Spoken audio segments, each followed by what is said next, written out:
Welcome to Safari Live, North Landing Elementary School in Virginia Beach, the US of A. My name's Brent Leo Smith. I've got Gerard on camera, and aren't we excited to take you on a live safari? Just now, Viam and Jamie are going to be out as well, and he's disappearing, but there is the big bottom of an elephant there. Let's try and move a little bit. What an exciting way to start your safari, except he is not being the most kindly elephant. Just make him out through the bush there. Let me see if I can find a little gap. But he's not hanging around, unfortunately. But I am on my way to a waterhole where I'm expecting to find hopefully lots of elephants. And I'm really excited to get all your questions. Now, this is not the first time we've had North Landing with us, and you guys always give us the best questions, so keep them coming.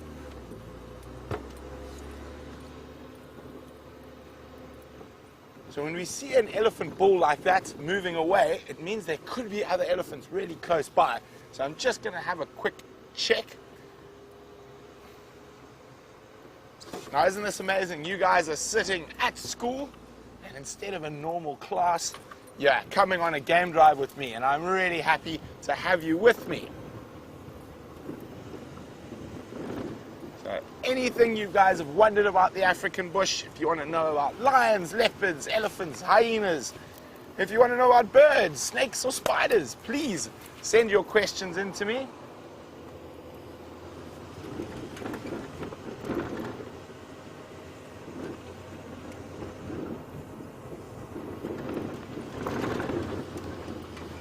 So this morning there were lions and leopard in this area. So I'm hoping, apart from of course the elephants, we might be able to find one or both of them before you guys depart. Hopefully both, but at least one would be fun.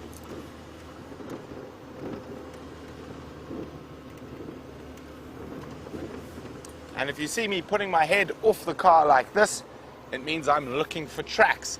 And that's one of the ways we find animals, is by looking for their footprints. And we try to follow their footprints to where the animal might be.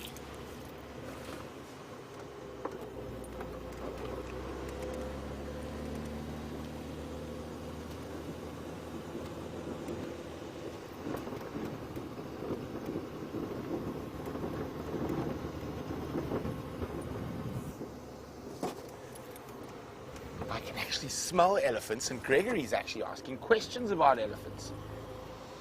So maybe we're going to track some elephants with my nose today. Gregory wonders, why do elephants have tusks? Now, tusks are modified incisors. Incisors are those teeth on the side, but I'll keep talking about them in a few seconds because we have the first decent sighting of an animal to show you. Here we go. That is a kudu, a greater kudu, and it is one of the biggest antelope we have here. Here we go, look at him. And he's a browser. And what a browser means is that he eats leaves, he doesn't eat grass. Now that's a young male, they can get much, much bigger than that with their horns. Now, unlike deer, which you get in America, antelope's horns don't fall off once a year. They're there for their whole lives unless they break them. And he's having a nice little afternoon snack. It's probably morning for you guys. It's just after 3 in the afternoon for us here in Africa.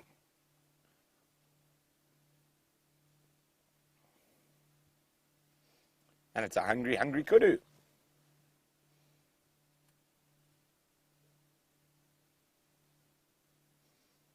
You see his big ears. Now those are specially designed to listen out for lions and leopards. So you can see how he moves them around, and at the moment he's actually listening to me.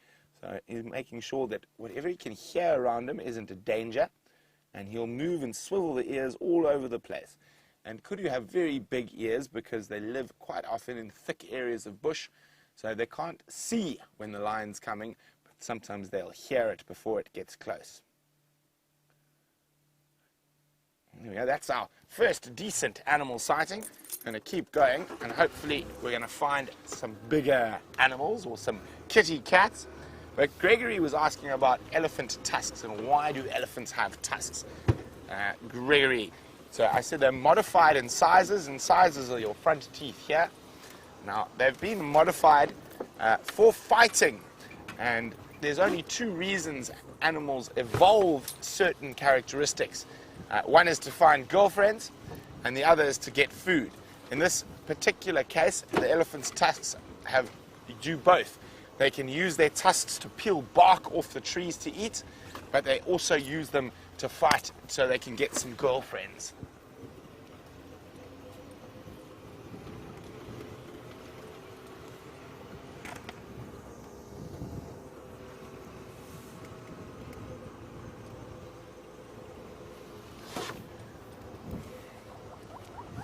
So elephants are the biggest animals out here in the African bush. They're the biggest living land mammal in the world. Jackson's wondering, do they hunt? They don't, Jackson. We'd be in big trouble if they did. They eat trees and grass and fruit, leaves, bark. So they don't actually eat any meat at all. Your predators eat meat, and the biggest predator we have here is the lion. And they're the second biggest cat in the world, after the tiger, who lives in India.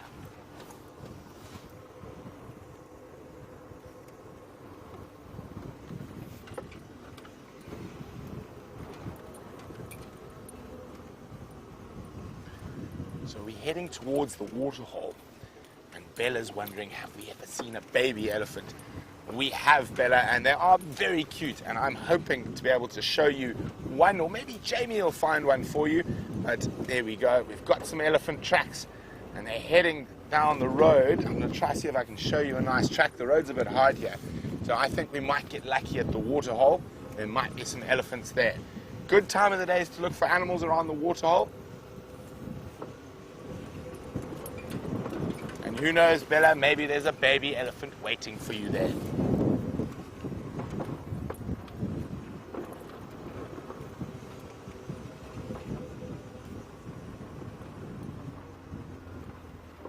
So you can see I'm looking carefully here. There's some thick bush with a dry creek bed there. And that's always a good place to look for leopards. They like to lie on the edges or even in the creek bed sometimes.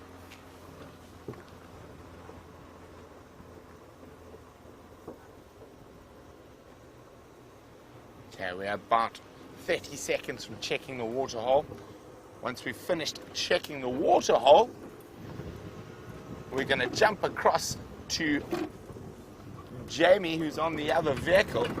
But 1 second, here we go. What could be at the waterhole? I see some animals.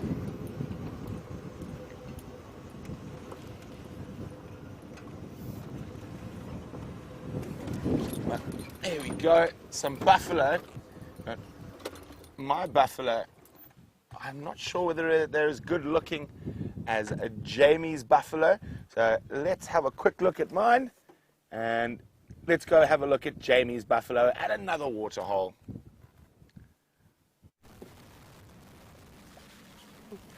Oh, I'm not too sure about my good-looking buffalo and if they're any better looking than Brent.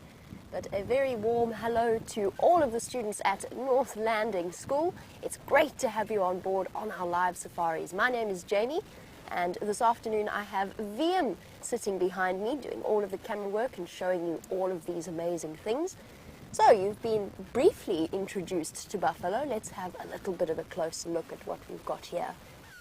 I can see 1, 2, 3, 4, 5, 6, 7, 8, 9, 10 buffalo bulls right in front of us, looking particularly relaxed on this windy winter's afternoon.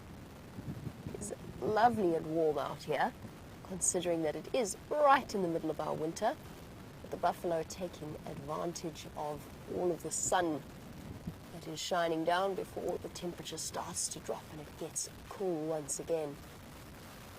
Now, they may look like cows, but you definitely shouldn't confuse them with them. Buffalo is a very wild, very interesting animal. And these groups of males, these are all boys, all of these buffalo bulls, these groups of males can actually be quite grumpy when they want to be. especially if they find that their personal space is being interrupted by somebody else.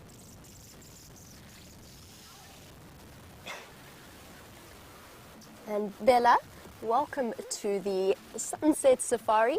You were wondering about how we're safe in these safari vehicles without being attacked, since it's nice and open. Well, the answer is the biggest way that we make sure that we're safe is to always respect the animals, to always remember that they are wild animals, and to constantly be watching what they're doing. Luckily for us, most of the animals out here have grown up from the moment they are born until whatever age they happen to be. They've grown up with safari vehicles wandering about, driving past them, and they basically ignore us like we're not even there, like we're not an important part of their day. Sometimes baby elephants come up and play with the vehicle, try and scare the vehicle away, but they are just playing. But it's very important for us to remember that even though we know the animals and we know that they're comfortable with us, make sure that we never take that for granted. So we're always watching what they do. And speaking of that, and speaking of watching animals, there is a big animal lying in the dam itself. And if we have a closer look, I know he's hidden behind some logs, so he's difficult to see, but that is a hippo. Now, when I first drove up here, I was a little bit closer to the waterhole itself, and he immediately got up and started showing me signs that he's uncomfortable with me. Now, I don't know whether he would have charged at us or whether he would actually have run away from the vehicle. But either way, it's important that we read those animals' body language, and that we recognize the message that we're giving them, or that they're giving us. Since we are in their home, not the other way around, so I just wanted to give him plenty of space. And of course, he is he is close to 4,000 pounds with huge canine teeth, modified teeth that could slice through anything. It's important to remember that I've got to give him plenty of space. They're also very, very fast. Now, Hannah, you were wondering, since Brent had buffalo at the waterhole, and I've got buffalo here at my waterhole, why is it that the buffalo are always at water? And the answer is buffalo are what's known as water-dependent animals. What that means is that they need to drink at least once a day in order to survive. So a buffalo doesn't do well in a desert situation. They're adapted to being in places where there is a permanent water supply. And in this case, there's not very much of that around, but especially these old bulls like to go and lie in the mud. And Drew, you were wondering, what do buffalo eat? The answer is buffalo only really eat grass. And at the moment, there's not much grass either. We're going into our winter season, into our dry season, and it's also a drought, which means that there's not too much in the way of food for all these buffalo, and they have to move and cover huge distances to eat the grass that they need to survive. They're enjoying a dusty afternoon. They don't look too stressed, but you do get herds of 400, 500 buffalo at one time. While we're looking at them, you have a nice chance to look at the buffalo's greatest weapon, which is the horns on the top of their heads. Now, those horns are solid bone and really, really heavy. Oh, there's an elephant behind us. Let's move nice and slowly, because he's coming up with a bit of attitude. Hello, boy. You snuck up on me. You're so quiet. No. Let's be nice, okay? Yes, here's a good boy. It's a young bull coming across to have a drink. He's thirsty as well. Elephants also, like the buffalo, really need to have access to water. Now look at this, because the hippo and the elephant are going to have something of an interesting confrontation. I think the hippo is going to get up and move.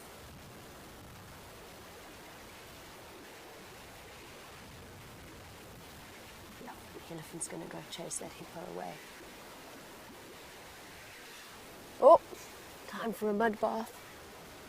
Oh, good. The elephant didn't chase the hippo away. He's left him just in the corner of the waterhole, and he's now using his trunk to spray himself in muddy water.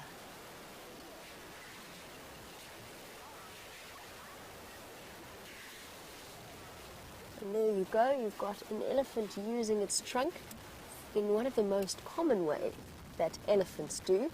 Laurel, you were wondering why elephants have trunks. And there's actually so many different reasons and different ways that they use them. But it is an incredible thing, and it's something that is almost completely unique to the African and the Asian elephants. So elephants have trunks. One of the big reasons is because they're exceptionally tall. And in order to be able to drink, if they didn't have a trunk to transfer the water from the waterhole to their mouths, they'd actually have to kneel down and put their mouth right at the entrance to the dam, which isn't an easy thing to do when you are a couple of £1,000 worth of animal. In this case, this guy is probably, I would guess, at maybe close to 8,000, maybe even 10,000 pounds. He's still young, not the biggest elephant I've ever seen, but he's still pretty impressive. But that's one of the reasons elephants have trunks. They also need it to feed right at the top of trees. They can stretch their trunk right up. Yes, boy. He's going to go, I think he wants to chase the buffalo. Oh, no. Changed his mind with a good flap. Look at him, he's covered in mud to help him cool down. Actually, Alicia, that answers your question about why elephants have rough skin. Well, that is one of the reasons, is because it sort of, all of the mud and the water gets into the cracks of the skin and helps to keep an elephant nice and cool, because it doesn't dry quickly. So the elephant can stay nice and cool, especially out here when it goes over 100 degrees. Chasing a bird. Silly elephant. Now is he going to go chase the buffalo? No? What was that all about, you silly boy? Coming to make sure everybody knows that he's the king of the waterhole. But also, the other reason why they have such rough skin is so that they don't get scratched or injured when they walk through the thick vegetation, maybe next to a river where there's lots of trees with thorns and other uncomfortable things. If they walk right up close and they didn't have thick skin, then they would get cut all the time. But these elephants, because their skin is so thick, don't need to worry about that ever. They're also very big, and I think he's going to go and think about chasing that buffalo again. And Braxton, you were wondering how an elephant protects itself. He's just showing everybody that he's the biggest, scariest thing here. Well, the answer is they're bigger than pretty much every other animal out here. The nice thing about elephants, of course, is that they also, for the females and for the babies, they live in a herd, which means they've got safety in numbers as well. Lots of adults to protect all of the babies that are there. The only thing that might hunt an elephant, apart from human beings, and luckily we don't have that here, that nobody hunts an elephant in this protected area that we're in. But the only thing that is a threat to an elephant, maybe, is a pride of lions. And even then, they only target the youngsters and the youngsters that are, so the babies that are away from the group or separated from the group. Because an elephant is really big and strong. They can hit things with their trunk. They've got those big modified teeth as tusks that curve out away from their face. So they can use those to stab anything that might be a threat. And they're just heavy. 10,000 pounds of elephant, if it stood on you, would be an excellent weapon. You'd be crushed completely. So that's the way that elephants protect themselves. Sometimes what you were seeing there, that young male who was chasing the hippo and the buffalo, he was doing that because he's just left his herd. He's still young, and he's only been on his own for maybe a couple of years at the most. So he still feels a bit vulnerable, and he kind of wants to chase things in order to remind himself and to remind the other animals that he is big and scary. But you could see by the way that the buffalo and the hippo responded, they didn't need reminding. Now what he did there was he covered himself in muddy water. Drew, you were wondering if they ever use that in water as a sunscreen. And yes, to an extent, they will cover themselves in mud to protect themselves from the sun. The buffalo do it as well. And importantly, I'll tell you a story about hippo and sunscreen at the moment. But a lot of the animals use mud to help to protect their skin from the bright sun, the very strong summer sun, which can get up to well over 115 degrees Fahrenheit here in summer.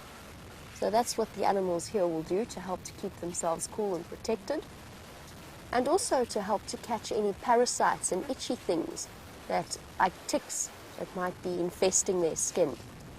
Now, Drew, on the subject of sunscreen, the hippo also has something like sunscreen, and in fact, a hippo's skin is really sensitive to the sun. It's one of the reasons why our hippo is so grumpy at the moment and feeling a bit scared, is because he's constantly in the sun, which means that he doesn't have enough water, first of all, to feel safe, and second of all, to help protect his skin.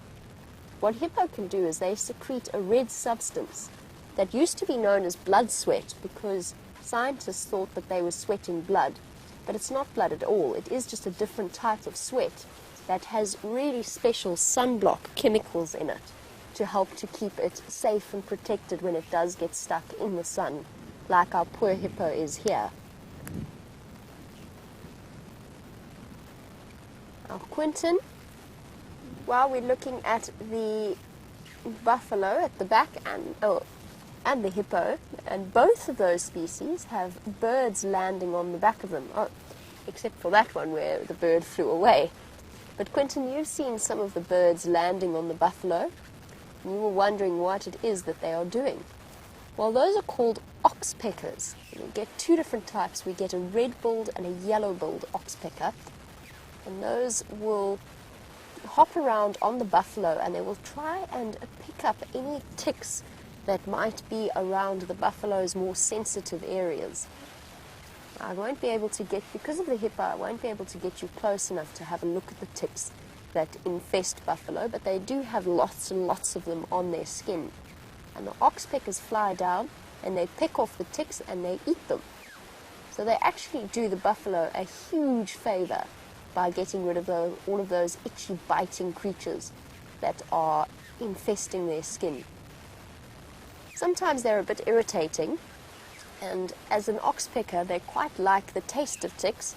So if there's any kind of a scratch or an injury on the buffalo, then they will peck away and keep it open. So anything like a scratch, the oxpeckers actually peck at that as well. So sometimes they're really helpful, and sometimes they make things even worse. Now, earlier on, most of our buffalo have now stood up and they're starting to feed as the afternoon draws to a close. But they were doing what's known as ruminating, which was chewing away at the grass that was coming up from their stomachs. And Christian, you were wondering, do buffalo have sharp teeth? They have very rough teeth. I wouldn't describe them as sharp like a lion's teeth might be sharp or a wild dog's teeth might be sharp. But they can nibble away. They are sharp enough to break the grass that they eat. And then they're very, very rough. They've got very well-developed molars that they can use to chew the grass a lot, over and over and over again, to help to break it down. And what we'll do, Christian, is if I see a buffalo skull somewhere along the way, then I'll stop and I'll be able to show you what a buffalo's teeth look like. They are really nice and sharp. Everybody looking particularly peaceful. I think it's time to leave our waterhole scene and go and see what else we can find out here. Investigate a little bit further on, maybe see where the other elephants are. So while we do that, let's jump on the back of the vehicle with Brent and find out what he's up to. Wow, it sounds like you guys had an amazing time at that waterhole with Jamie. Elephant, buffalo, hippo. Aren't you spoiled? Oh, speaking of elephants, as we come around the corner, here's another one. Hello, big boy. He's giving us the sniff. So this is a big elephant bull. watch, he's going to move that whole big tree. So what he's doing is he's moving the dead tree to get to the grass underneath. And because he's so big and strong, he's able to do that. And no other animals have managed to eat that grass yet.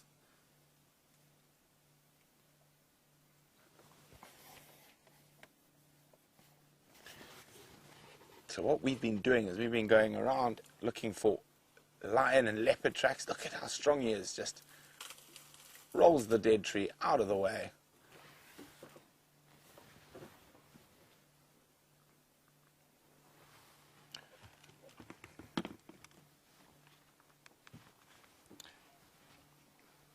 Now Quinton's thinking faster than me, or thinking the same as me, because I was about to tell you how big elephants got, and Quinton was asking that question.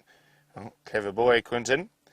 So they get to about 14,000 pounds in weight, and can be, if I remember my feet conversions correctly, they can get about 18 foot tall. Could be a little bit less, maybe it was 17 feet. But what's a foot or two when you're that big? Sorry, I'm lying it completely. My conversions are terrible. They get 14 to 15 feet tall at the shoulder.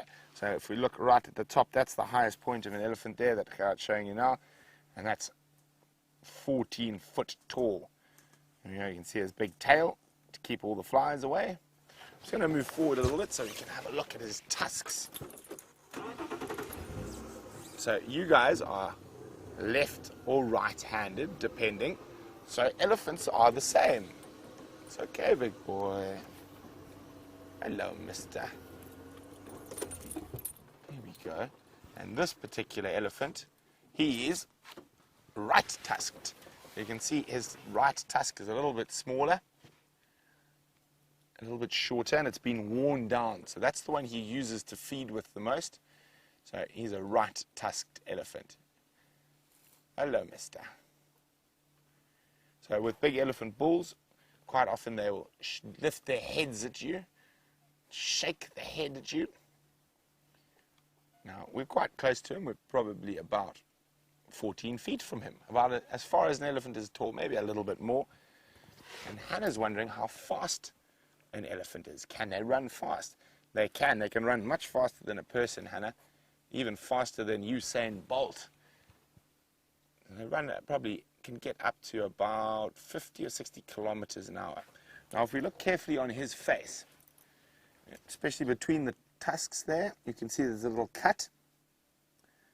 There we go. And if we go up a little bit, just below his eye, there's another little cut. Now, we were talking about elephants' use for tusks. Those are from fighting, both those scars on his face. His skin is so thick that not even the biggest thorn in the bush can go through it. But another set of elephant's tusks can do some damage to him. So those are definitely from fighting, and he was probably fighting over a girl. Here we go. You can see the slight difference on the tusk closest to us has been worn down.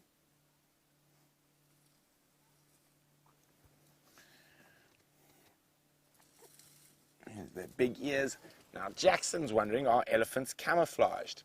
Well, not really, Jackson, but they don't really need to be because they're so big.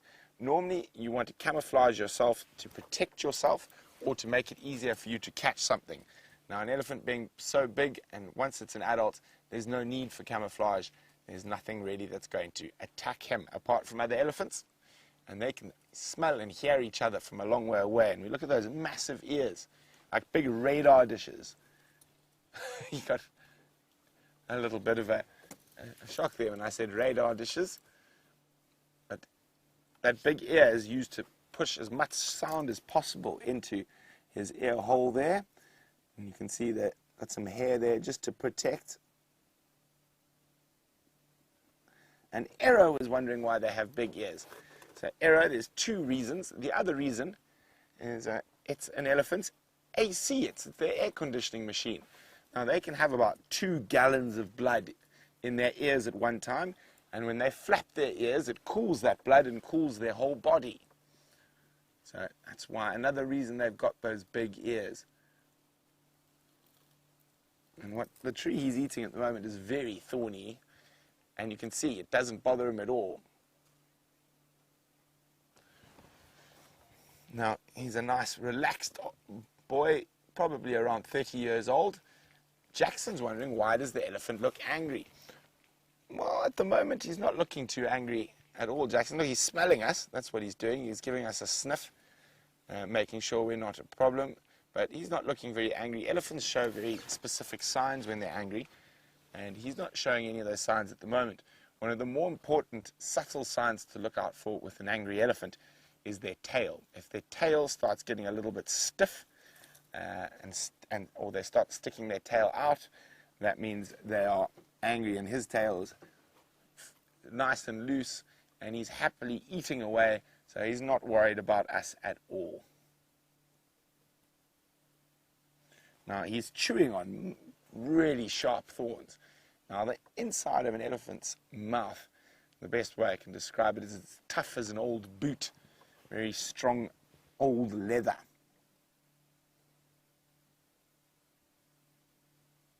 Yum, yum, yum. Now, the tree he's eating, we can eat as well. It's called a buffalo thorn. It's a tasty little fruit, and you can even add the fresh young leaves into a salad.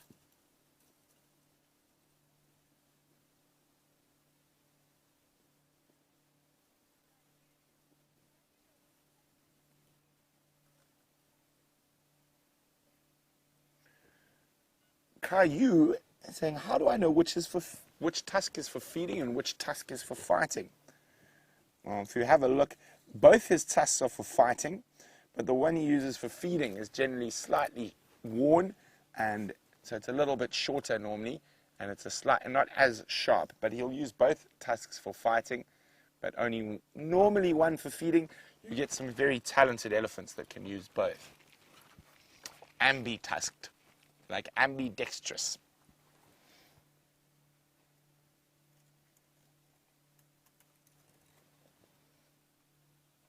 Okay, mister, you continue munching. We're going to go see what other animals we can find. And before we disappear completely, that elephant looks like he's enjoying that buffalo thorn so much. I've got a buffalo thorn of my own over here, and you can have a look at those thorns that that elephant was eating. So you can have a look at these thorns. They are incredible. So you can see it's got one straight big thorn and one hooked thorn. Now, and he's just munching straight through all of those, but we would get very stuck on that. But now there's some nice young fresh leaves over there. Let's pick them. It's the elephant's having such a good time eating them. I think maybe we should as well. Do you want to leave? There we go. Thank you. So a little game drive snack while we're out in the bush. Some buffalo thorn leaves. So while I go see if I can find another bush snack, let's go see what Jamie's up to.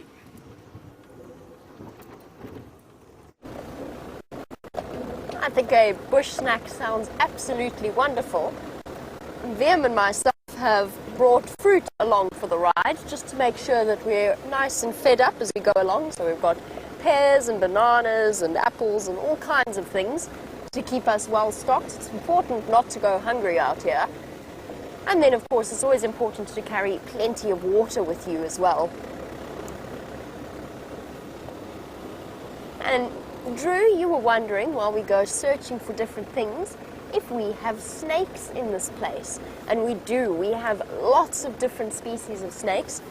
Now, hands up if you're frightened or if you're afraid of a snake. Lots of people are, and often for a good reason, because some snakes have very strong venom that's capable of hurting a person, and in some cases, with the more dangerous snakes out here, even killing them.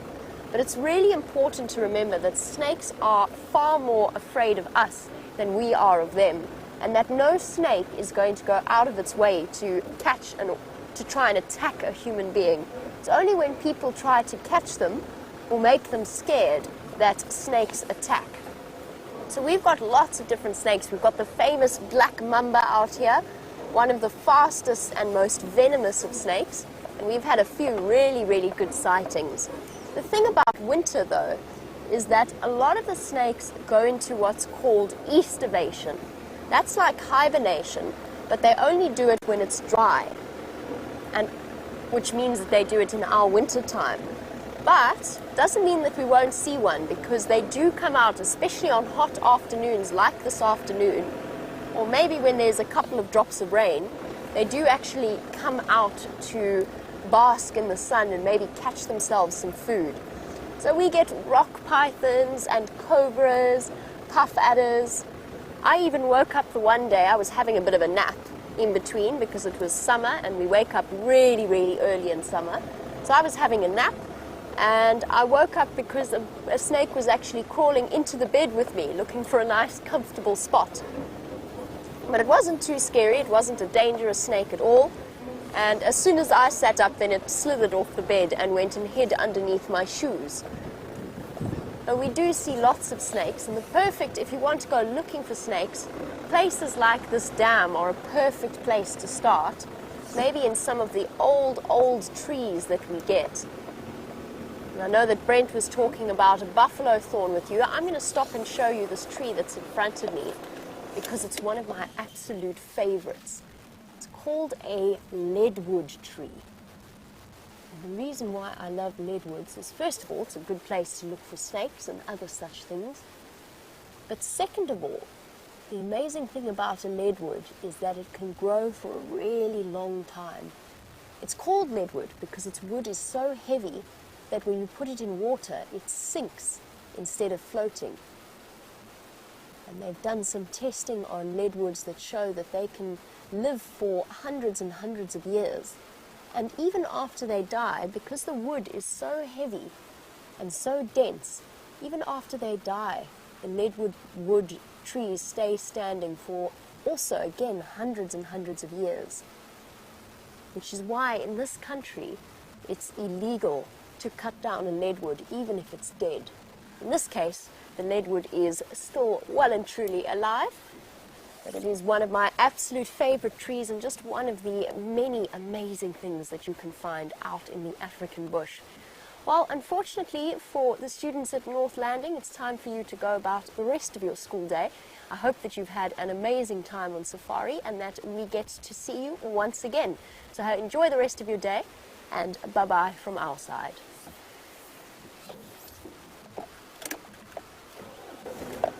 It's amazing how muscle memory works. For our regular viewers, hello once again. I'm just going to introduce myself again, since we have been gearing the safari towards the kids at North Landing. But hello, my name is Janie, and this afternoon I have VM on camera with me. And as you can tell, we are on our makeshift Mahindra that I have, for some bizarre reason, decided it needs to be called Maggie. I'm taking a unilateral decision here. I'm probably going to get pilloried for this when I get back to camp, but this is Maggie. I have decided that is the case. I feel as though Maggie the Mahindra gets utilized so frequently every now and again that she is deserving of a name at this point, and she has treated us so very well. Goodness, everything's changed.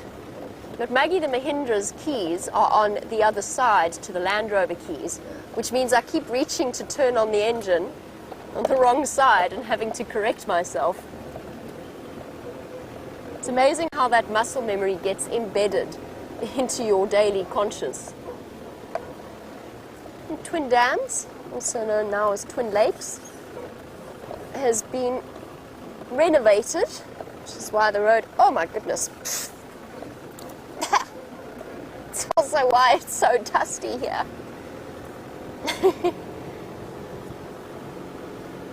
While we escape the dust and various things, let's go across to Brent to find out what his plans are.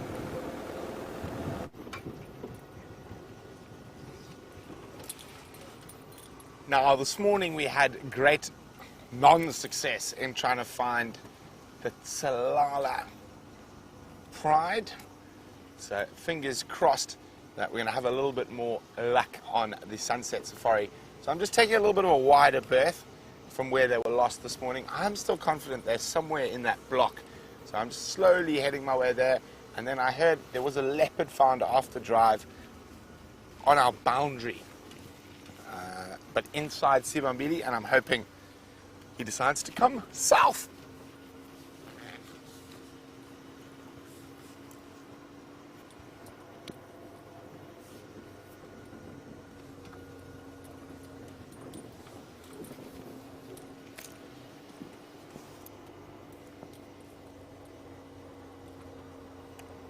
So we did mention that tigers a little bit earlier on the safari, and of course they don't live out here. But Andre is wondering whether I think a tiger would survive out in the African bush. Now, it's a very good question, Andre. I'm not sure. They generally tend to live in slightly more forested areas with a lot more water. So I'm just going to turn this radio down.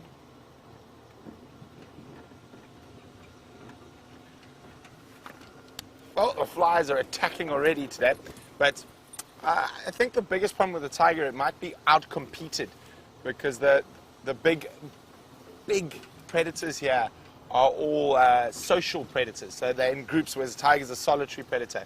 So it'll be a very, very interesting thing. And where lions and tigers both occur, in India, the lions and tigers actually live in separate parts of the country. There are no tigers in the Gir Forest National Park where the lions are. So it's one of those probably questions that have been asked many, many times, and there's no definitive answer to. Survive? Maybe not. Don't think so. I think it might be a bit dry and they might get outcompeted.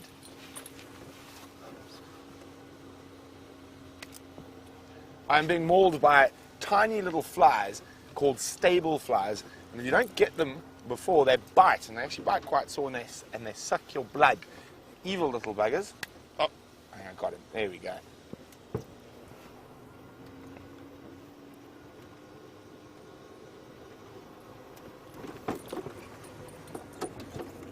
Now, it's always important to check these game paths like this. You can see it's a nice big path caused by elephants. Always good to look for tracks on such things. And unfortunately today, no cat tracks on that one.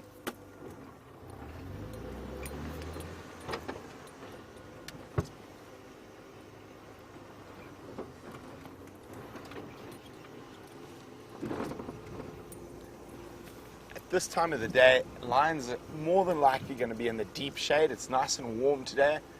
28 degrees Celsius, which is, I think, 80-something Fahrenheit. So 82 Fahrenheit, so really nice and warm. And this is what we call winter, by the way. Well, winter's afternoon at least. The temperature is going to drop quite quickly once the sun dips down below the western horizon.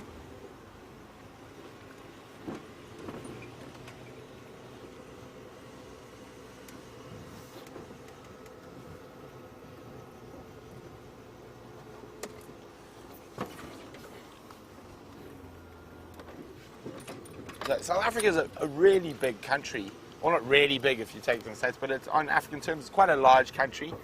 Lots of diverse habitats. And Pamela's wondering whether our fruit is exported from the US, imported from the US or from the UK. You'll probably find, Pamela, you're far more likely to find South African fruit in the UK and the US than the other way around. Actually, not far from here is a big fruit producing industry, citrus, mangoes, macadamia nuts. What else do they farm around these parts? Tomatoes, yes. Largest tomato producer in the southern hemisphere is just up the road. ZZ2. And they export a lot across. Oh, hello. Nice big herd of impala. And I saw something else behind the termite mound.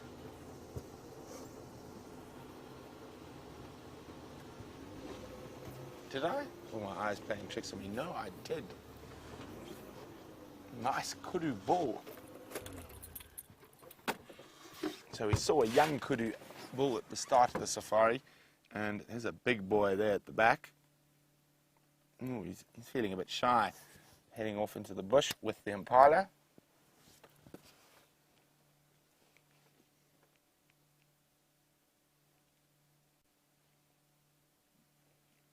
Off he goes. Nice little impalas there, also heading off into the bush. So we're going to keep looking for lions.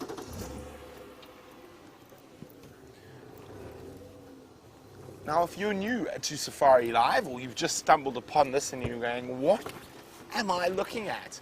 You're looking at a live African safari, and there's two of us out here trying to find you the most amazing animals in Africa, and hopefully we're going to keep doing that for the rest of the drive. But let's go see what's happening with Jamie on the other vehicle. I'm currently driving along Leadwood and just checking to see, I don't know, Leadwood sometimes gets forgotten as a road. People forget to drive along here and double check whether there's any tracks on this particular part of Djuma. So that's where we are now, and while we were with Brent, I was just chatting to Mike from Cheetah Plains to find out if there were any updates from his side. Now, unfortunately, given the makeshift Mahindra, we won't be able to go across to in that direction, but he did tell us that it was very quiet on Cheetah Plains as well, and we don't need to go rushing off in that direction. He's on his way to Torchwood to follow up and see if he can't find Inkanyeni. Inkanyeni is a female leopard that I have yet to see somehow. She keeps managing to just escape me, and at the moment is outside of our Traverse area, but she's got two young, gorgeous little cubs, and hopefully he manages to, track distraction. Hopefully he manages to relocate her.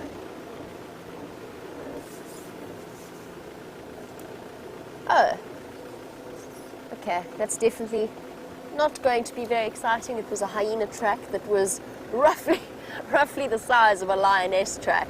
We have some absolutely enormous hyenas here, and it's nice to know that they're still wandering about, even if they have moved the den site away from our Traverse area, which I'm particularly sad about because the hyena den was my happy place.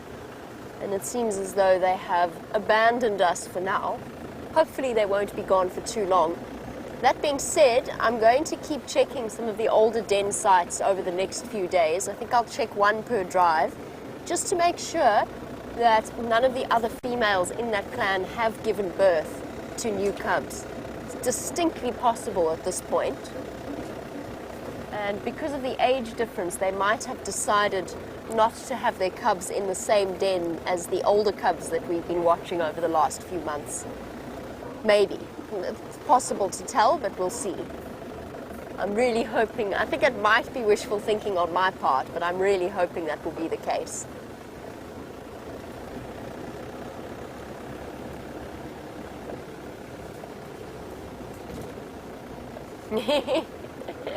Wonderful question coming through from Elaine, and I'm having a good chuckle because I actually completely forgot about this.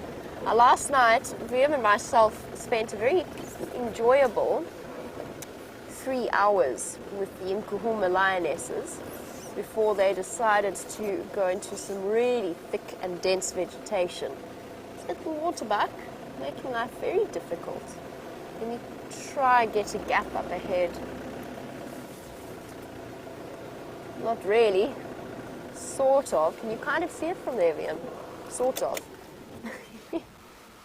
Well, we better watch it since we've gone through the effort of trying to see it. Unfortunately, the little waterbuck feeling a little bit camera shy. That's it.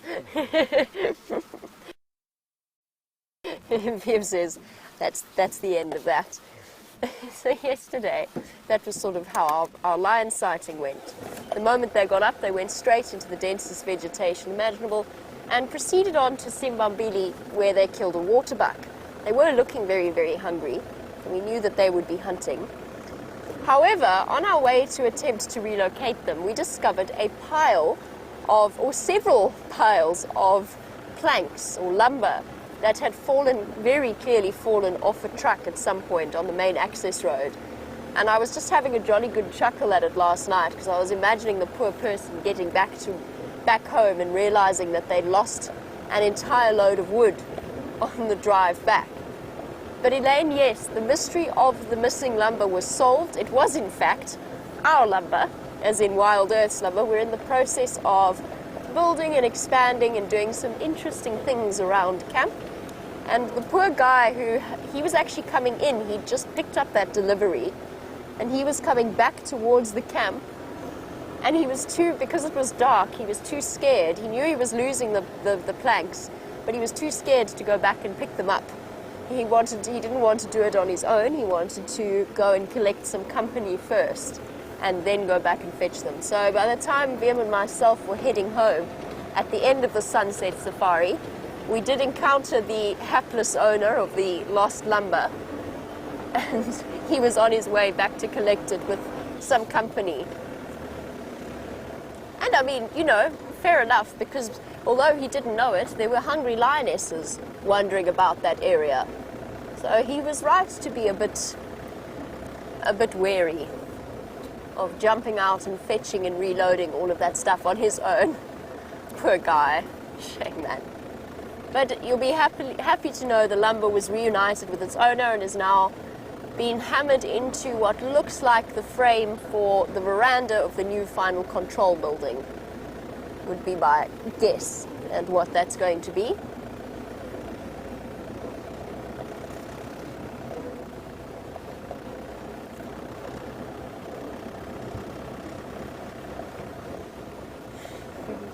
I like that idea. On the subject of our missing hyenas, they're not really missing, they're just not where we can go and see them. Bethany, you were saying you think that we should perhaps give a map of our traverse area to the hyenas. Long wait, sorry, I got concerned about the aerial, but we're actually fine. We must take a map of our traverse area to the hyenas so that they can pick their spots a little better next time. I completely agree with you. I think it was most inconsiderate of them to disappear away from where we could go and watch them. And I miss them terribly. But it's always a positive to know that they will be back at some point. I don't think they're going to be gone for too long. The central part of Djuma is such a perfect spot for the hyena clan that lives here, and it's so central to their territory that I don't think they're going to be gone for too much longer. I'm just really hoping that is the case.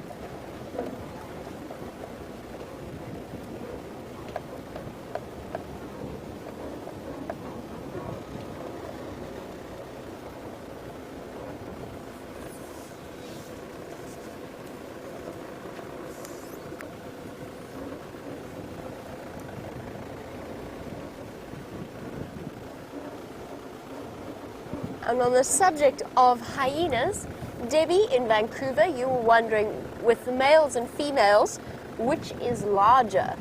The spotted hyena is one of those unique, completely different animals in terms of their genders and their reproductive strategies.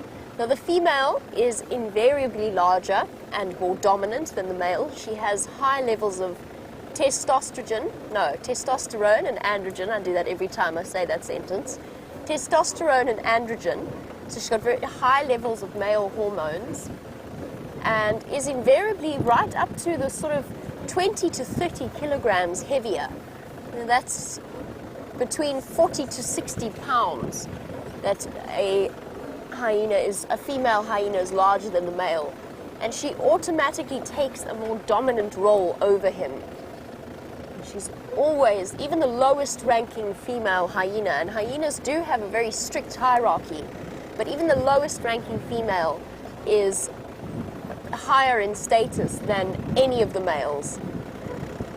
And it means that the males have to be particularly cautious when approaching a female for a mating opportunity. They tend to get, if they do get rejected, they get well and truly rejected, often with snaps or bites. Speaking of hyenas, James showed me the most incredible video just before we went out on safari of a hyena that had 2 paralyzed back legs that was around, I think it was one of Kevin Richardson's hyenas. And this hyena had learned to walk on its front legs, not in a handstand or anything like that, but it basically, obviously with the incredible abdominal strength, tucked its back legs up and under, close to its chest, and then walked like that in a pose that would have made yoga masters around the world exceptionally impressed. It's phenomenal to see just how resilient these amazing animals are.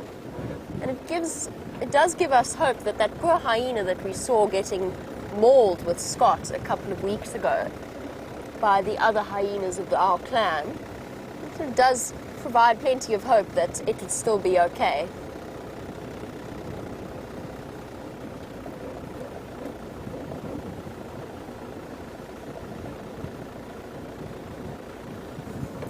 Unfortunately, as we're driving along Drakensberg, it seems as though we might have strayed too far for our intermittent radio communication, so I'm going to try that one more time. I know it was a question from Sandy in Florida.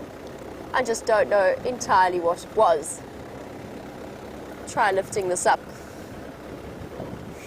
Lift the aerial into the air. I can't, I'm so tangled in my cables. Okay, Wim's got no comms at all, so he can't help me. And now it's gone crazy. Now it's just beeping at me. We might be talking to you, we might not. I'm just turning my radio off and on in the hope that it will rectify itself at some point. Oh, there we go. Here's the lovely voice of Kirsty McLennan-Smith in Final Control. I think she's saying testing. She might also be telling me that she's nesting. Or listing. Here we go. Debbie in Florida, I've got your question this time. You were wondering about Gendre's foot. Oh, Sandy in Florida, you were wondering about Gendre's foot and whether it's any better since you saw it in the tent. Now, for those of you who have missed that update, Gendre stepped on a rusty nail, had a tetanus shot almost immediately, but 2 days later woke up in absolute agony with his foot 3 times the size it should be, and has subsequently been taking enough antibiotics to quite possibly cure every infection he may ever have had. And his foot, Sandy, is getting better. He's gone back to the doctor again today. They've given him more antibiotics.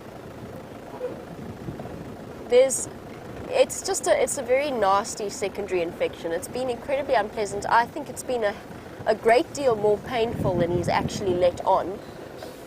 It looks incredibly painful. His toes don't really move too much. However, the doctor does say, on a more hopeful track, he is very much on the mend, looking better. It's just a matter of time for him. And I know that it's something he's found incredibly frustrating, and we keep having to shout at him every time he wants to go out on drive. As with all of our cameramen, he is exceptionally dedicated. But he will survive, and he's had to deal with our own brand of very tough bush sympathy, which is there. It's just given through a mixture of sympathy and insults at the same time. But I'm sure he's going to be absolutely fine.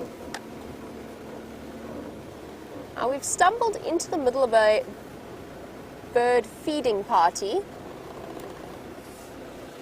There's one of them in there. It's a hippo in the buffalo thorn. Can you see it there, Liam? He's sitting on the horizontal branch, the lowest horizontal.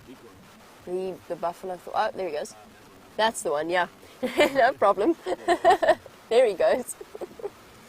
There's a whole bird feeding party. In other words, lots of birds of different species hanging around. And we're going to try and get you a good view of some of them. Unfortunately, I think it's going to be tricky in this particular part of Central.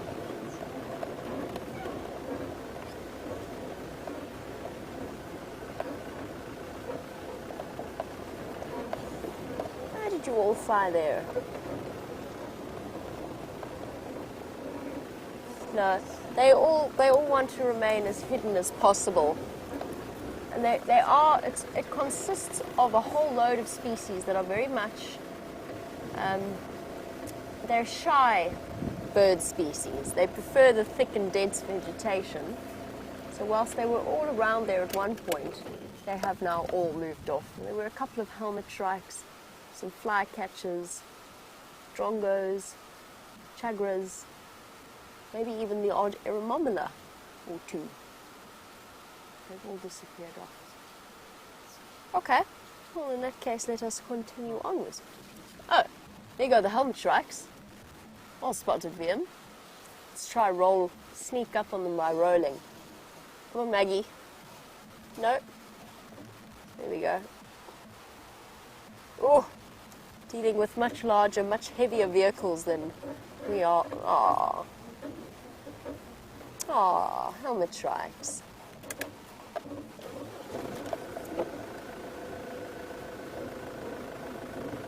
I fear we shall have to give this up. Don't know that it's going to work.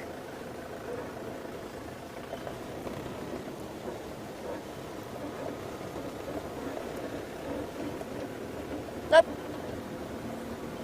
Sorry about that, everybody. Birds don't want to appear on camera today, and I think it's partly because of this wind that is billowing about now all of a sudden.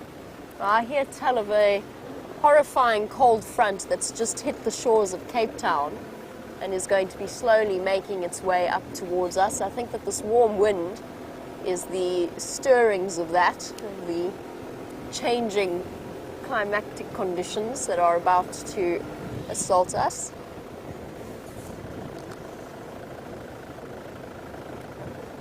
I think poor Kirsty's trying to talk to me once again. Sorry, Kirst, I don't know what you're saying.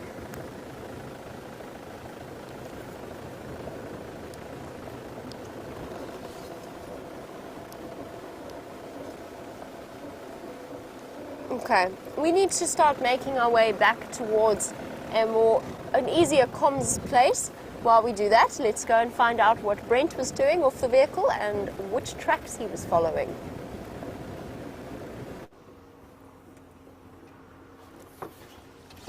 So I did some Ferrari tracking. And I walked quite quickly through this area where they think the lions went. And unless lions can fly, which I'm pretty convinced they can't, they didn't go that way. So we're going to go around now and check the opposite side of the block and the opposite direction that we were told the lions were going.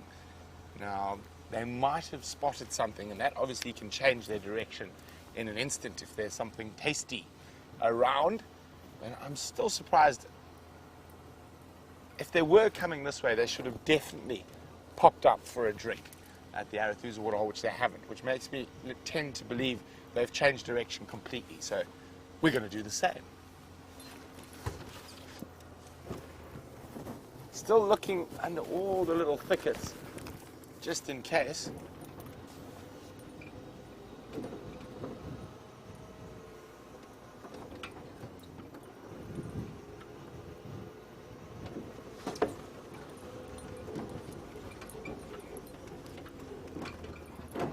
Okay. Now we better get tracks around here.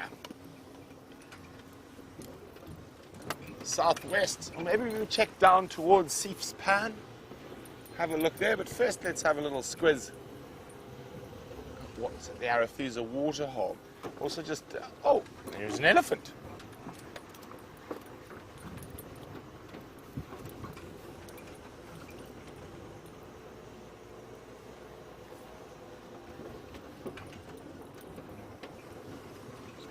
Okay, here we go. It's like a young Ellie bull. Let's go have a bit of a closer look.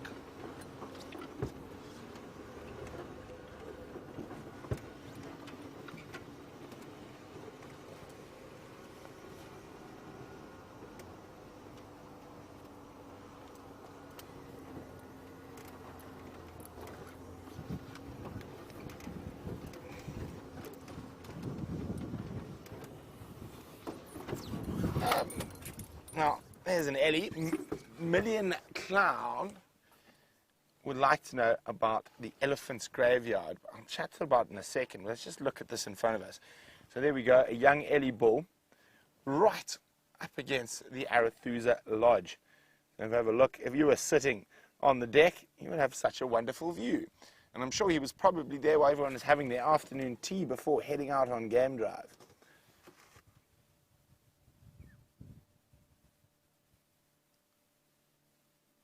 It's incredible how quickly this water is drying.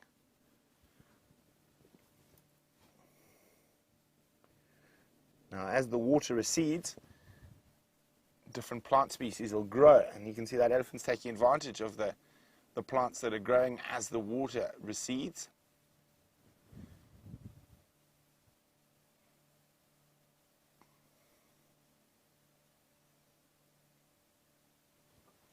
And well hidden to his right, almost looks like a pile of mud, is actually a hippo. And we keep coming out. There we go, a little bit more. There he is. You see his back protruding. A bit more to the right. There he is, a little bit more. There he is. There we can see his little ears. Now, even though it looks like water there, you can see it's pretty much mud that he's lying in at the moment. So very, very little true water left as we head deeper and deeper into the drought. Now, if those lions are in the area, this is the closest water. So our Arathusa Dam Cam peeps, keep a close lookout.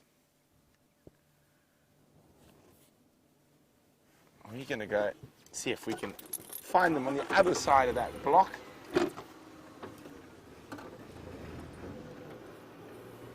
Now, we're talking about the elephant graveyard.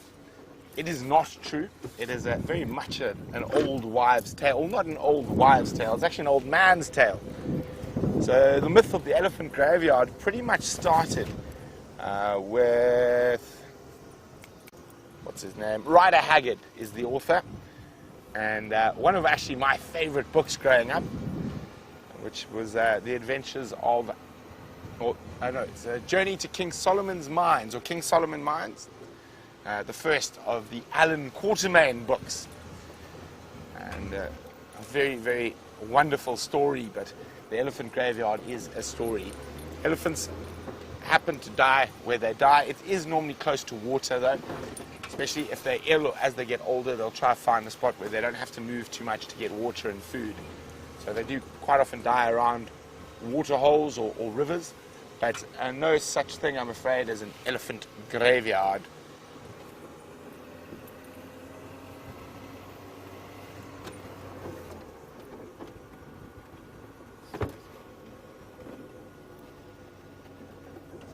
In theory, the lions have to be between these two roads unless we find tracks of them crossing out. So we're going to go very slowly along here.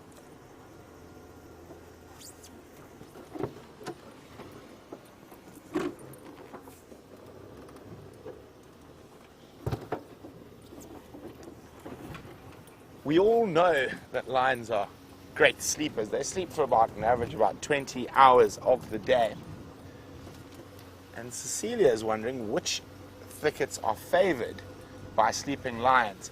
And in true lion fashion, Cecilia, the thicket that is most favored by a sleeping lion is the closest one. So the closest bit of shade, it can literally be the most pathetic looking little bush, and they will of that bush during the day. Just keeping a careful lookout. I don't want to miss any tracks. So I've driven through this block this morning. I've now walked as a properly good section of this block this afternoon. So they must be further to the west.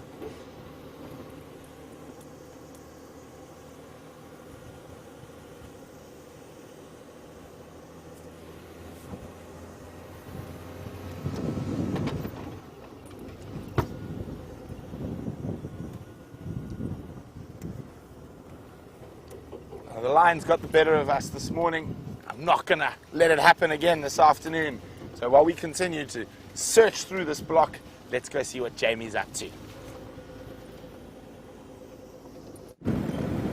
While Brent searches for those lions, I'm just double checking around our suspected den site where we thought that the lioness had a den, or we've been thinking that the lioness has a den for the last few days.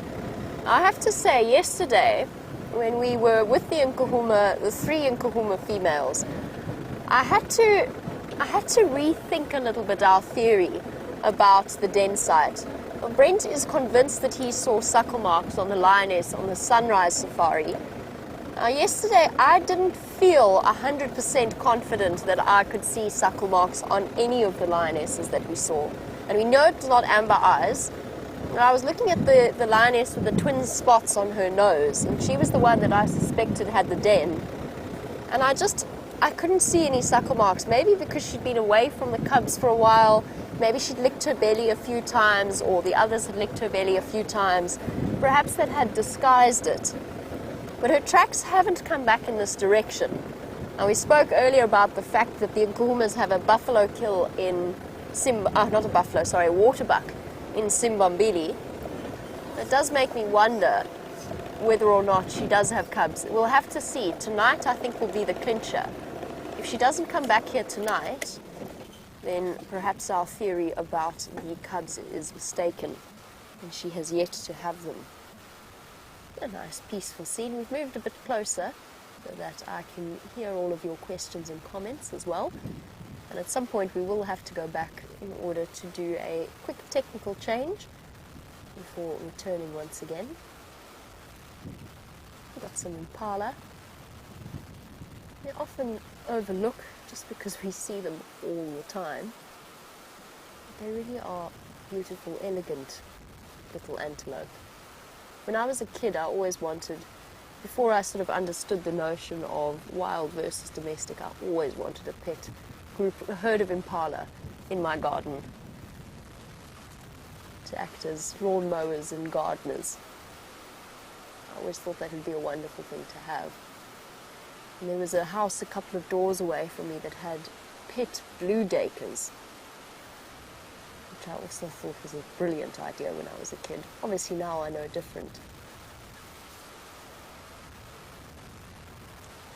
They're a little bit nervous. This wind is starting to pick up, so they're making sure that they're out in the open and checking around constantly for any potential threats. I'm slowly making my way north because there are lots of elephant tracks heading in this direction. This is where that young bull headed.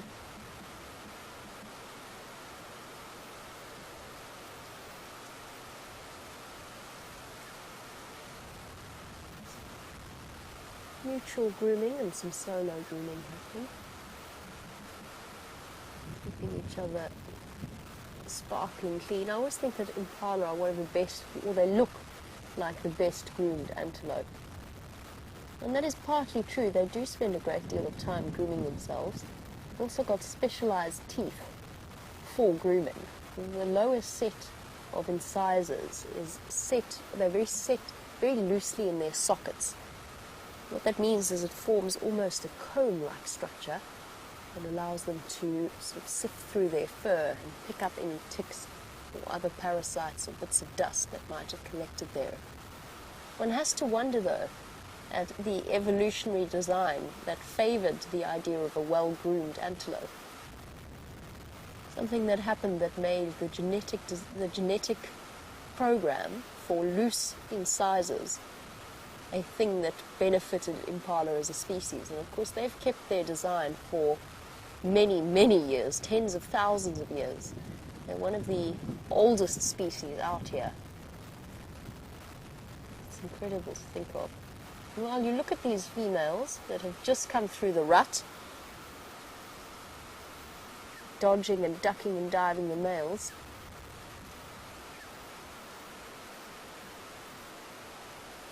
they've just finished raising lambs to independence, and promptly, straight away, just like that, almost every single one of these females is now pregnant and will slowly be gestating the next generation of impala. Isn't that incredible? Essentially, from the moment that their lambs become weaned and able to survive without their care, comes time for them to mate and fall pregnant again. I have, in my own mind, a list of top 5 antelope. I'm afraid the impala I don't think make the cut, but a gemsbok does, a gemsbok or an oryx. And Bertie, you were wondering, is it true that we have gemsbok here still? The answer is no, it isn't. We don't have them in the Kruger National Park or in the greater Kruger National Area. They're much more of a desert-based species. If you go a little bit further to the west, towards the more arid areas, into the northwest province and then further west towards the northern Cape, those are the places where you will start to see gemsbok. I was fortunate enough to work in the Green Kalahari many years ago, and we would see gemsbok basically all the time, and they've definitely made my list of top 5 antelope. Much, much bigger than the impala, a tall, almost horse-like antelope in structure, with long, straight, spear-like horns for both males and females. So in contrast to the impala, where only the males have horns, the female and the male gemsbok have horns, and they are surprisingly vicious in terms of their, well, not so vicious is the wrong word, perhaps, but they can be surprisingly defensive, and it makes sense when you think that they often live in areas without any kind of cover at all. So they need those horns to act as a defense for keeping predators away from themselves and away from their young. And I was witness to a phenomenal fight between 2 males, which is actually quite rare. Not like the impala, where at this time of year the males fight almost constantly. And the gemsbok fights between males are rare. It seems as though the solitary dominant bulls that one sees all on their own are usually the ones that take the pick of the females. But it is something phenomenal to witness. Where I used to work, they were capturing a group of, or several different species of antelope to move to another reserve that was starting up elsewhere. And some of that involved corralling the antelope and putting them into large trucks, once sedated, and moving them off the property into a new reserve where the populations were being re-established. And I'll never forget the day that a herd of gemsbok was brought in, and one poor hapless springbuck, which is the size of the impala that you're looking at now, one poor little springbok found itself caught up in this chaos and inside the truck. And the men who were capturing these antelope went in there with these enormous metal shields while the gemsbok were charging and bashing them. And what they do is they go down on their front part of their legs, and then when they get a charge, they lift themselves up and they throw themselves in a sort of downward motion with their horns facing straight out. It's terrifying to witness. And these men managed to get their way into the crate with these huge metal shields, not hurting the animals, just keeping them from hurting them, and managed to lift this poor little terrified springbuck out and set it free, and off it bounced into the distance. A very lucky escape of that gemsbok. Okay, let us continue on, go and see what's happening around Galago Pan, whether there's any tracks of lionesses there.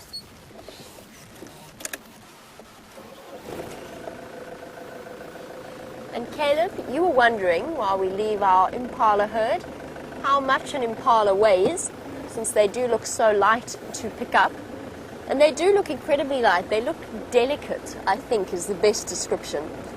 You're looking at one impala weighing a bit more than perhaps you might expect them to. So between 100 to 120 pounds, maybe even 130 or 140 pounds for a very big male. So they're small antelope. They're small enough to be classified as rams and ewes, but still a significant weight when you think about what our incredible leopards do. So I know that Steph this morning was doing a sort of a reconstruction of the process that Karula would have gone through to hoist an impala into a tree. Just imagine picking up at least 100 pounds, let's say that. Let's say if she removed the stomach contents and had eaten a little bit, she's left with a carcass of 100 pounds. Now imagine putting that in your mouth, so in your jaw, nothing else can help you, you can't use your hands, and then using your fingernails to climb up a tree, dragging that into a tree itself.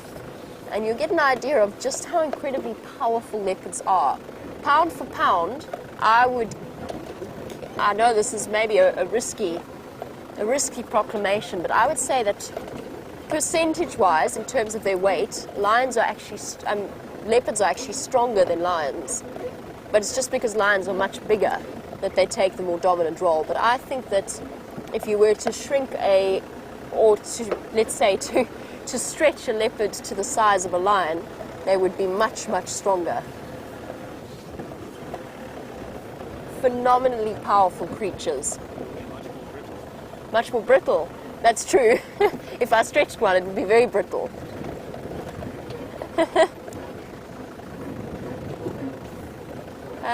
So yes, that's the rough size of an impala. Nyala's a bit bigger, a bit stockier, which was why that moment when one of them jumped through the Liam's personal car window and onto Brent's lap, it was first of all, it's the most bizarre situation I think I've ever heard of, and I've heard of some strange things happening. But also why it actually wasn't, at the end of the day, it wasn't all that funny, because it could have gone terribly wrong. Thank goodness it didn't. But an 80-kilogram female antelope landing on your lap with sharp flailing hooves, and it certainly did considerable damage to poor Liam's car. And then managed to get away unscathed.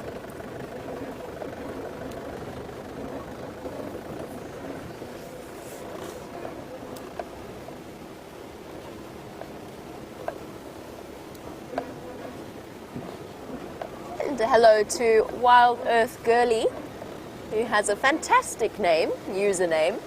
You were wondering on the subject of the different antelope, whether or not we get tsetse antelope where we are. The answer is, in theory, yes. They could occur here. They are in the Kruger National Park. In fact, Brent and myself saw a couple of tsetse in the Shingwedzi area the last time we went to the Kruger, which was now a while ago, 3 months ago at this point. But we did see some tsetse. Now, they prefer a more open area, so we're less likely to see them here. However, it's not impossible. And particularly with the drought, I think that it's going to change depending on how long this drought carries on. I think that it's going to start to shift the dynamics of the antelope distribution. So we've spoken about that possibility with the sable moving in or being seen in this area on the dam camera for the first time in 17, 18 years of this reserve's history. We know that they're around in coral regularly, but they never have moved that far west. But I think tsetse are also a possibility in terms of what kind of impact the drought could have on us. Now, at tsetse, we actually see their cousins pretty much every single day, and that is a wildebeest. So a wildebeest falls into the hartebeest family, as does this tsetse. And they're all of those animals, the red hartebeest, the blue wildebeest, the tsetse, they've all got those sloping backs, which very clearly tell you that that animal is built for stamina and for speed. And the tsetse, all quiet, very quiet here. Nothing at the Galago Pan.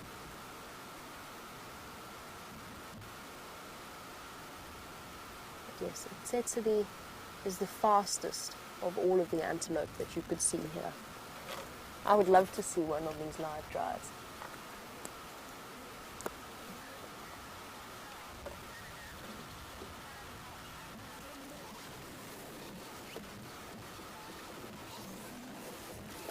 And while we look at the empty water holes and the fact that everything is drying up, Marcel, you were wondering about anthrax and whether I could tell you a little bit about how anthrax is formed. So Marcel, you are right in that it is connected to very dry conditions. It is not necessarily connected to drying of water holes though. So anthrax is a bacteria, but it's a very, very clever bacteria. It's a very efficient, almost predatory bacteria that is capable of forming very hard capsules, making itself into what is essentially a spore that can remain dormant for up to 200 years at times. It's usually less than that, but it can remain dormant up to 200 years. And is usually in the soil itself or on the plants. Now it's when the animals start to scuff and to move about in the dry season, they start to dig at the absolute closest possible growth shoots close to the ground, that anthrax really does start to form, and it's in the dry seasons that we see it more often. A drought is perfectly favorable for anthrax to come out of its state of dormancy and to spread.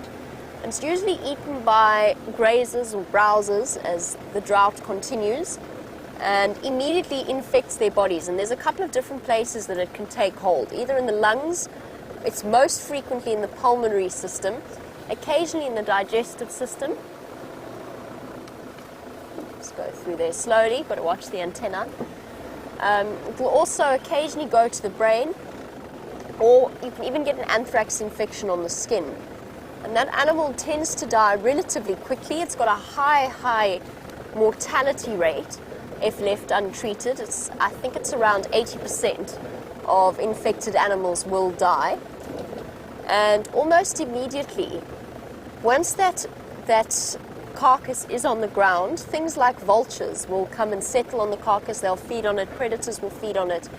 And where the connection to water is, Marcel, is vultures in particular. They feed on the carcass, they collect the spores, and the first thing a vulture will do after it's had a meal is to go and search for water, first of all for a drink, and then second of all to have a jolly good wash and a clean of its feathers. And while they do that, they wash and they spread those spores into the water holes, and they spread from there. The fascinating thing about this is that within a couple of hours after an animal has died from an anthrax infection, the typical decomposing bacteria have actually outcompeted active anthrax bacteria completely. So the active anthrax bacteria has a very limited lifespan once it has killed its host. And it's only because it forms spores as quickly as it does and immediately goes into that dormancy state that it can be passed on and is actually such an effective bacteria. It's a clever thing, anthrax. It is a naturally occurring disease out here, but it will be one of the reasons why, as it starts to get drier, you'll find a certain reluctance from all of us as guides to actually interfere in any way or to fiddle with any carcasses that we can't see why they have died. Here's a big Ellie bull. I think he might be our friend from earlier. There's the DRC. You can see my car. Apparently we can see my car as well, so there's my little car. Just the back of it. It's a bit dirty, a bit dusty at the moment.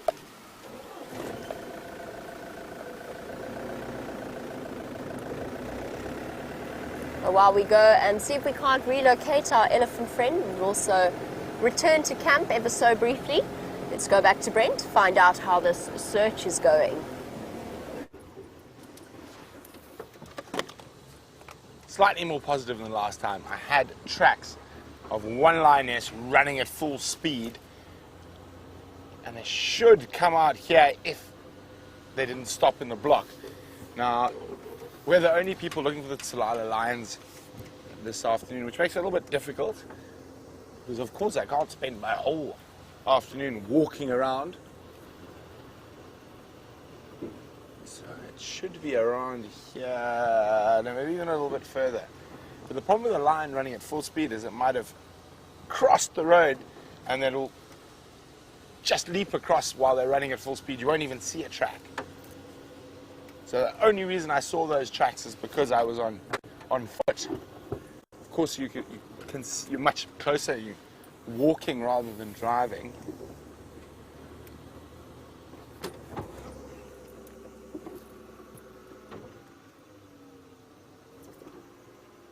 And I saw him while I was on foot as well. So if we go to where's that tree? That big tree there? I think it's that one. No, sorry. In the scap here. Zoom through it. There he is. I saw him while I was walking as well. You can... Oh no, where's he gone now? Of course he moved his head. There we go.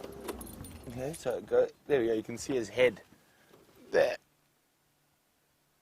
Now while I was walking through the bush, I saw that Ellie bull.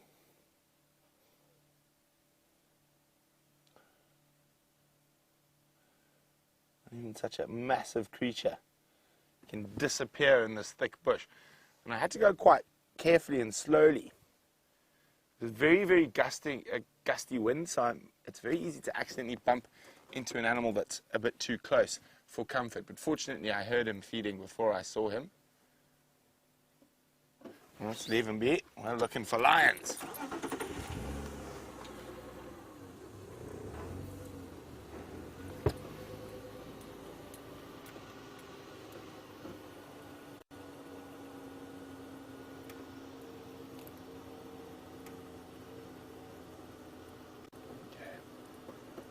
So we've got to check really, really extra carefully, because if those lions were chasing something.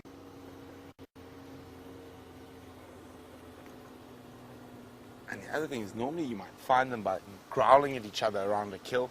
With this wind, you're nearly deaf inside here. And this is a really thick area.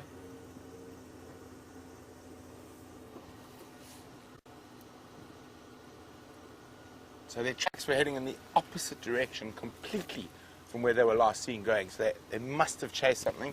Whether they were successful or not is still difficult to tell. Till we find them, of course, hopefully.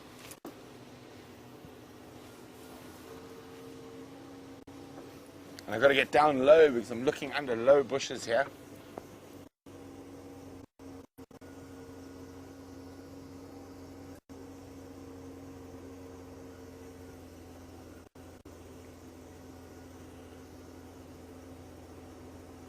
And what I'm looking for is that white belly of a lion when they're sleeping. Maybe just that round shape of their ears if they're sitting up.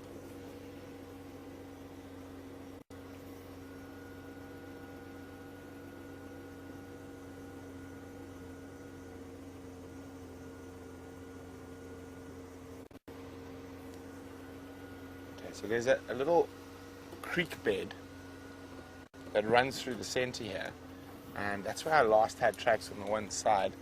And normally on the edges of creek beds, you've got lovely little seep lines, quite open, that we can drive down. I'm going to try that.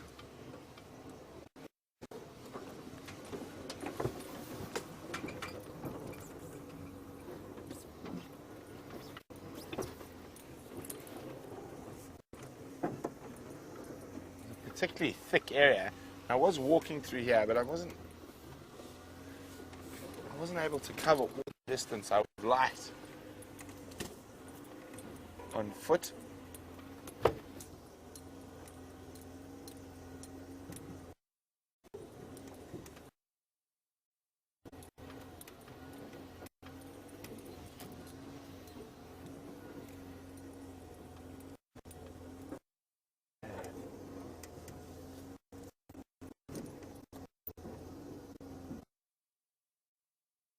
Low it is, so I'm really trying to look underneath the bush. So as I said, what I'm looking for is sort of that white underbelly of a lioness.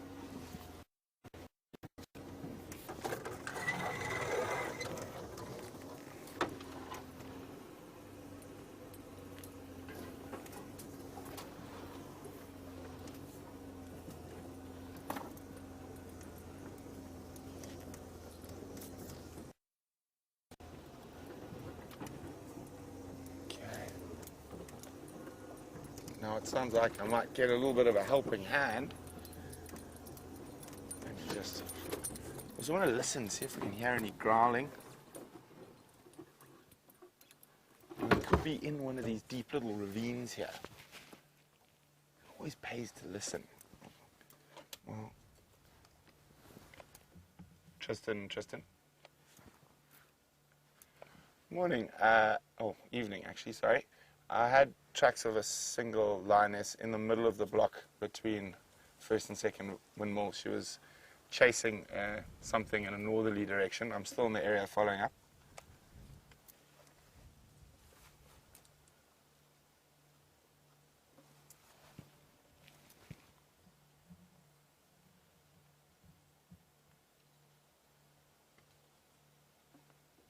So no growling.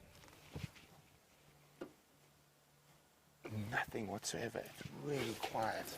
And this windy weather is making it quite quiet.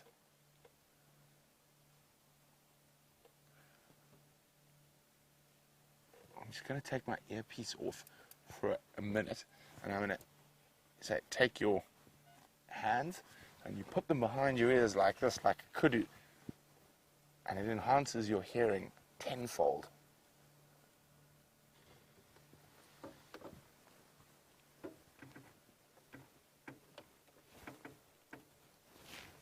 Not a peep. Not a peep. All I can hear is the buzzing of the flies and the wind in the leaves.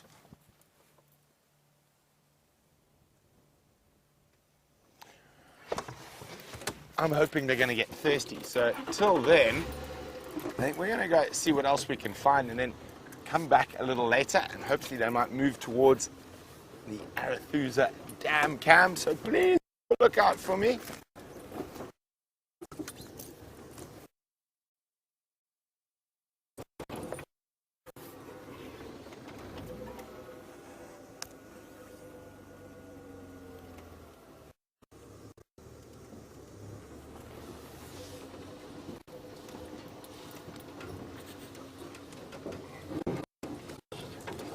Shanae.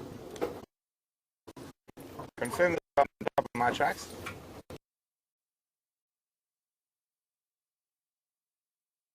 This afternoon.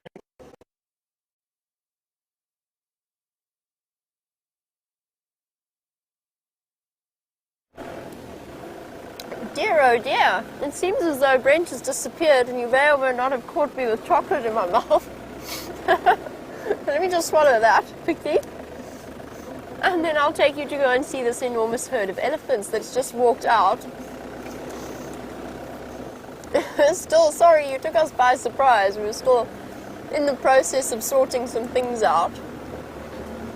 It's okay. I'll just swallow that very quickly. Luckily for us, the elephants have provided us with a very useful distraction. Let's go and say hello to them. Yeah, guys. It's important to always have a snack handy while you're out on game drive. Ooh. Maggie the Mahindra is quite a creaky beast. I think we're in for a spectacular sighting once these elephants move out of here. I think they're going to make their way onto quarantine.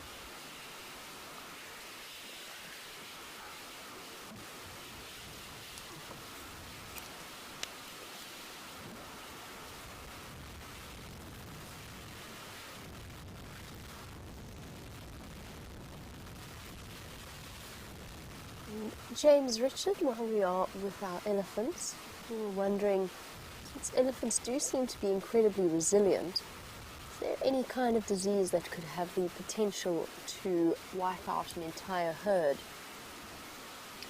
Anthrax, even anthrax, which we were talking about earlier, can kill elephants, but is unlikely to affect every single individual in a herd.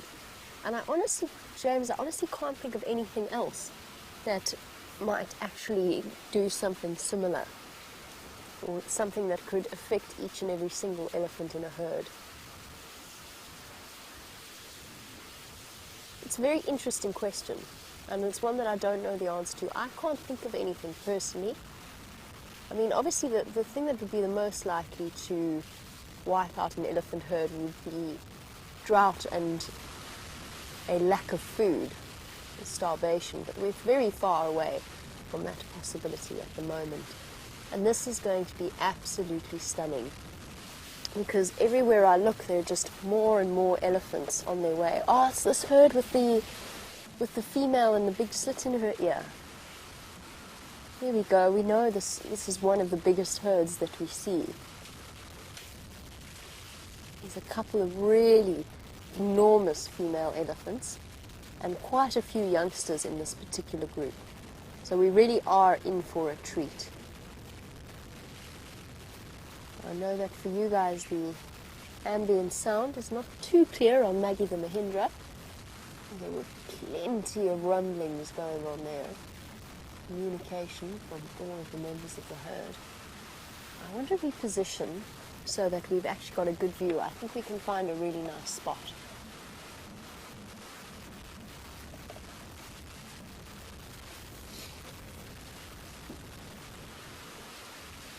Elephants, okay, they're going to start coming out for us anyway. I was about to reposition, but they're going to start moving out and into the middle of the clearing.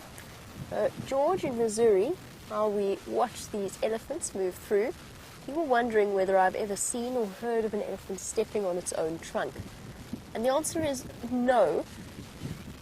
The babies have slightly shorter trunks for their body size than the adults do, so an out of proportion trunk size, because they do run the risk of doing something like that and actually run the risk of injuring their trunks in that way. They're just not nearly as coordinated with their trunks as the adult elephants are. Hello, big girl.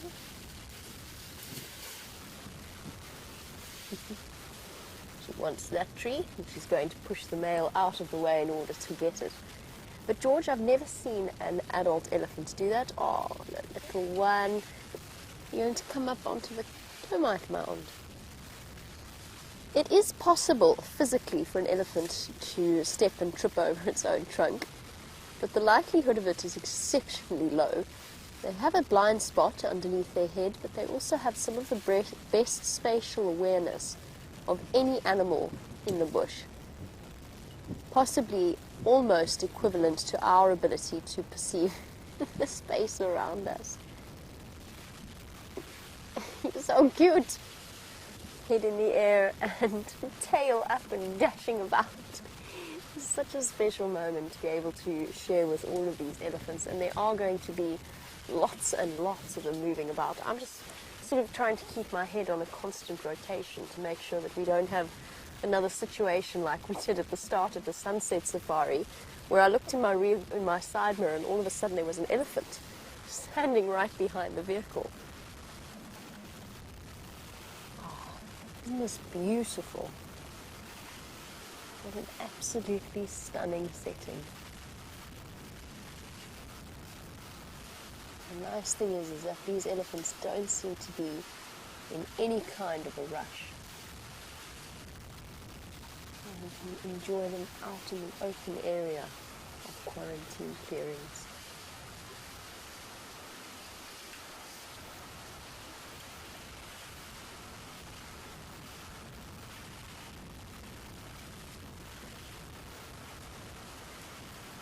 It's not something that you'll be able to hear on your end, but the air around us is just filled with the sound of munching elephants. There must be at least 50 here. Oh, there's more coming, Liam. There's a whole rest of the herd coming across the road. This is going to be such a treat. We're incredibly fortunate. And then as always, there's going to be a big bull elephant moving about at the back. And this is where our young male was on his way to before we left and before we went across to the other camp to just get a new battery and sort ourselves out. I think he was on his way to come and join up with this herd. He must have heard them coming. So this poor bush willow in front of us is going to be annihilated by the time that they are through. A fantastic snack.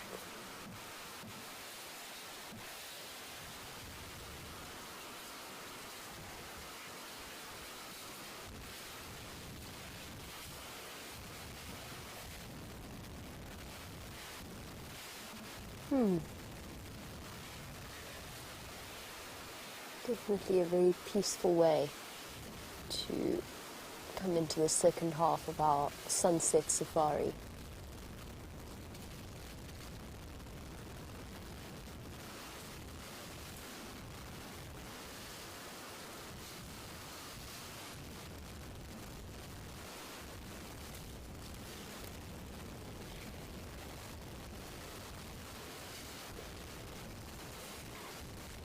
Hear the wind howling about as the cold front starts to blow in.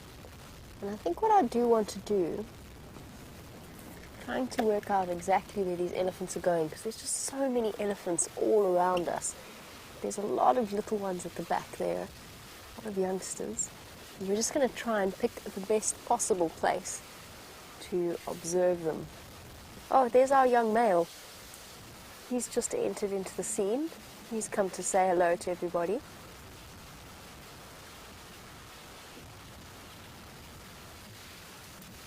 Oh, we met with a... Oh.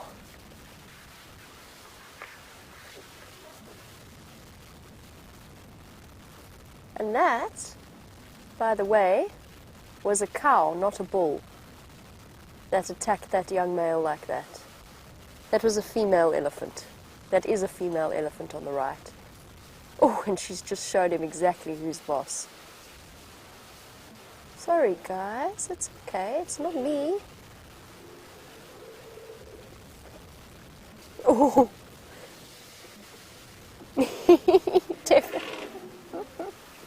He picked the wrong herd to come in.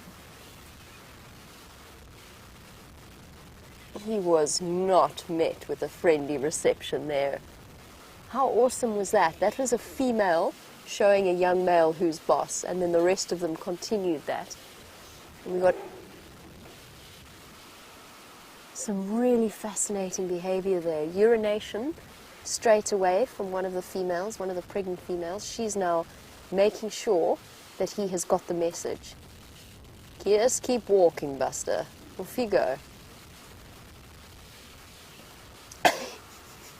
Mom, wait, what's going on?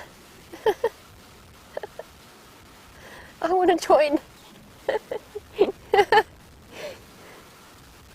They'll teach you to mess with my mom. My mom's the boss. And I'm going to pretend to be big and strong, just like her. Oh, that's so cute. Oh, now she's pushed him into another herd of elephants that's actually on our left that I had no idea was there.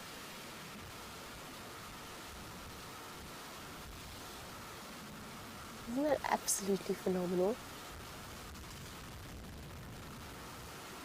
She made it so clear that he was not welcome there. I think he came in a bit too full of attitude. He was still young, and he was smaller than her, and she decided to put him straight in his place. Could see immediately that she'd started secreting from her temporal glands. So those always play. And now? What was that all about? Somebody's having a tantrum in front of me. That sounded to me like a calf. That sounded like a calf that had either been pushed away or that was trying to suckle and mom had refused. So a weaning tantrum. And here come the rest of them coming to investigate.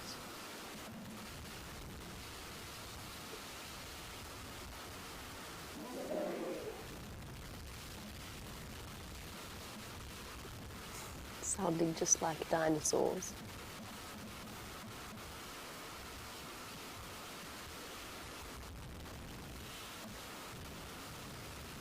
One thing that young male has done is he's actually pushed them further into the dense vegetation. They've halted their movement out into quarantine. At the back we've got a whole load of greetings happening, whether they be, I'm not 100% sure if all of these elephants are part of the same herd or if they're just two herds or three herds associating with each other. And both of those options are entirely possible.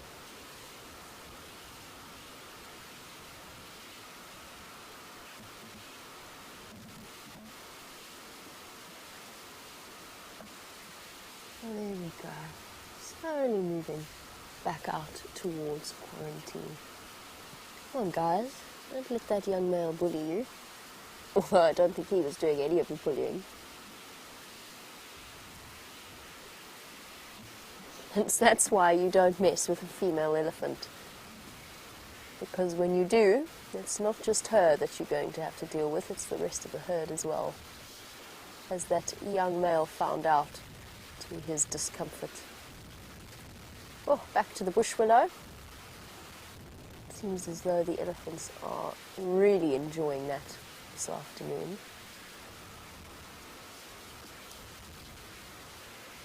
And since things have calmed down, the elephant herd, we're going to give them some time to move out into quarantine, and while we do, back to Brent to see how his search for lions is going.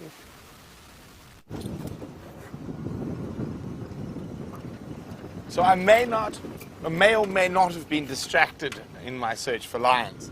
So they've gone into an area where you could see we don't have the best signal. So we decided to make the call, especially when I heard Shadow and her cub tracks are on top of my tracks from earlier today.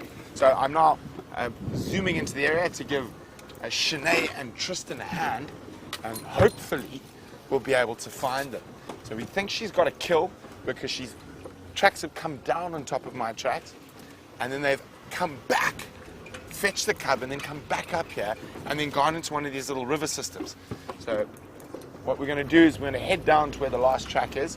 I know Shanae's trackers are already off on foot tracking. Oh, there we go. There we go. We meet some trackers. Hey, how's it, guys?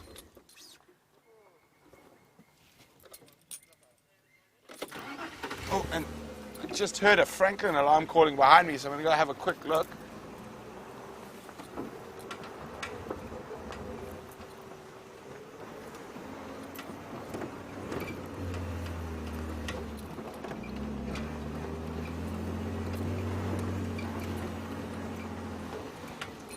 So unfortunately, we're right on the boundary of our traverse. So if she carries on in here, that's not good for us, I'm afraid. And it looks like she has. She might have crossed a bit.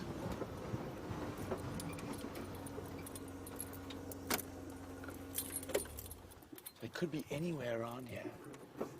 She has been known to utilize this area as a storing point for her cubs. There's this little dry river creek we're sitting in now.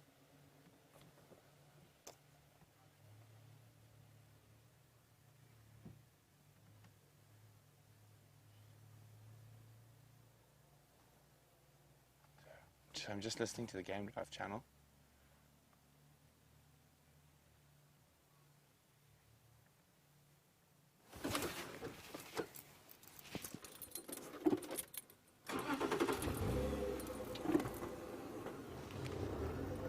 Okay. We're just going to carry on here. The trackers are gone and she's crossed into Zibambili. Oh dear. She might cross back. Let's stay positive. And she was so... We literally came down here and she's walked on top of our tracks. So I'm just going to go back to Triple M. She might sneak across to our side, fingers crossed.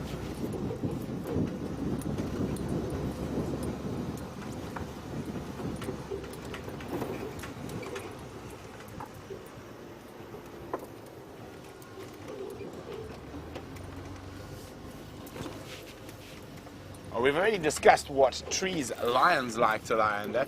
Celia is wondering what trees do leopards like to laze about in. And again, Celia, it all depends on the situation.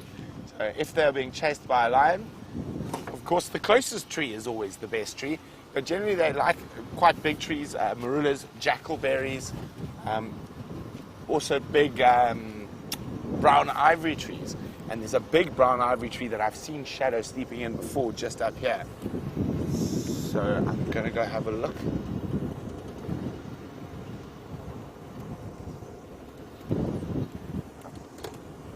Shall I have a quick chat on the radio? Just, don't worry, I'm going to leave the area. I'm going to head back to the north.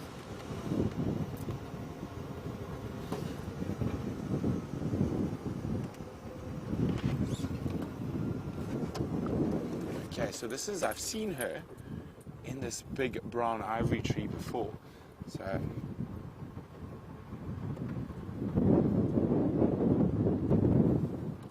always worth checking around.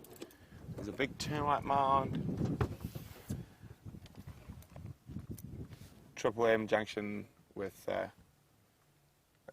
Simbambeli Arith is a cut line.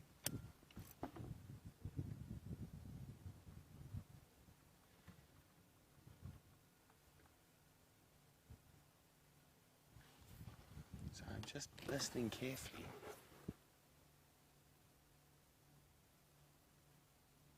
I think she's so close. We must have missed her by a matter of minutes.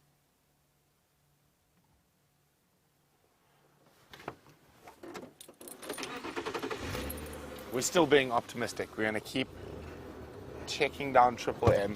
Maybe she's just taking the scenic route to visit Juma.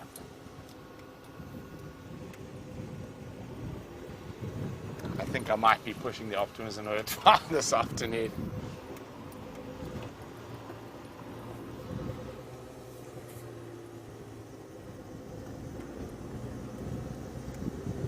But you never know.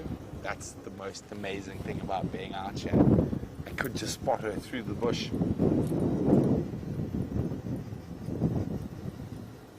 Spending a lot of time looking low today.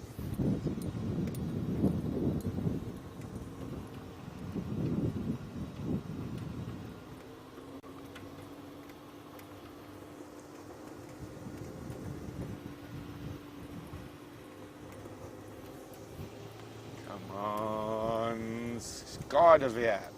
Now Scardovier is sometimes what we call shadow. It is basically is shadow in Afrikaans.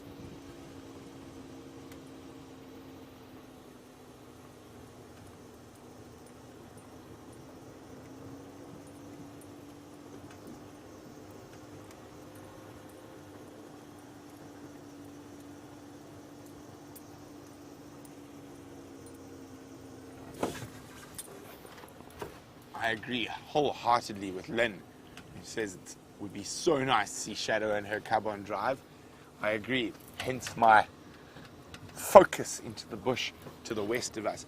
I'm also checking in the trees just in case she's got a kill. There's a nice scotia, which is another tree that leopards like, or weeping boerbean is another name for it.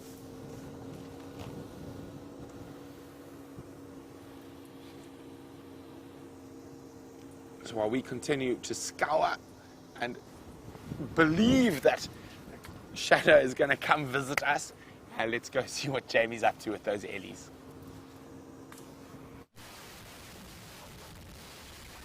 Luckily for us, we haven't had to believe that the elephants are going to come towards quarantine, because they are very kindly doing that for us. We've got a whole bunch of young males that have congregated on the sort of the eastern side of this herd. And they're all meeting up and pushing each other backwards and forwards. Oh, this is awesome. They're just elephants 180 degrees all across us. Lots of little ones, and then one big bull that is watching us from the trees at the back, keeping a close eye on what we may be up to. Looking very, what's the word? Majestic. Standing out head and shoulders above the rest. Absolutely stunning. Now, Shannon, you were wondering about baby elephants, since we have a few of them wandering about here, and whether or not an elephant will give birth, cute little one, during the day or at night. We've got a perfect little example of an elephant calf that is just over a year old. Shannon, as we look at the different groups of them, the answer is they can give birth at any time of the day. There's a preference for the daytime hours rather than the nighttime, as there is with most of the animals out here. The reason being that, of course, a new calf is particularly vulnerable, and its first few hours of life, learning to stand and to wobble about. This one, of course, has clearly made it past that stage and is at the point where learning to use one's trunk is one of the most pressing issues. And even though a female is protected by the rest of the herd when she does go into labor and when she does give birth, there's plenty of opportunity for her to be at risk if she were to give birth at night when lions and leopards are most active, and hyenas. Here we go. Poke in the bottom. Hello, you two. Keeping yourselves thoroughly entertained. Now we have our big bull who's come to investigate and see what we're doing. And he wants to come and say hello to us. In fact, he wants to come and intimidate us. And he's about to think about doing it now. You see that sort of sideways head movement, the slight stillness to him. Hello, boy. Not going to do anything. Here you go. Luckily for us, these big bulls, when they're with the rest of the herd, tend to be particularly distracted. But it gives us a beautiful perspective as to the size difference of a fully grown male when compared to the females that are head and shoulders below him. He just towers over the females. Now, no female in their right mind would be able to tackle a male like that in the way that we saw earlier. Oh, we've got a ganging up situation here, and females come to tell them to stop bullying. Isn't that awesome? You can really see that behavior playing out perfectly there. She's come, whether it's a male that is connected to her in some way, maybe a little brother or a cousin, and now we've got a female coming right in front of the vehicle. Hello, little girl. You're gorgeous. Yes, you are. What's here that's so nice?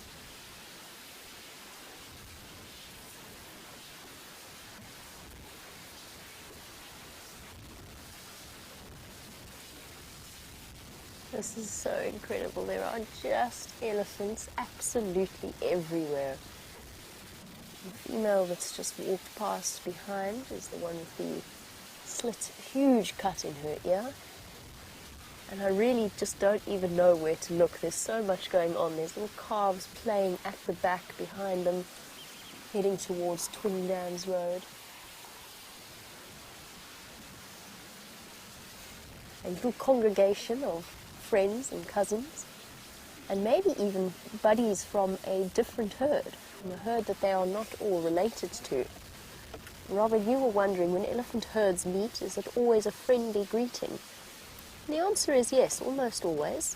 Sometimes they get in each other's space and there's a bit of squealing. Sometimes the youngsters get upset at something that has happened and the females have a bit of a disagreement. But other than that, the greetings with the elephants tend to be incredibly friendly. An elephant herd is not territorial.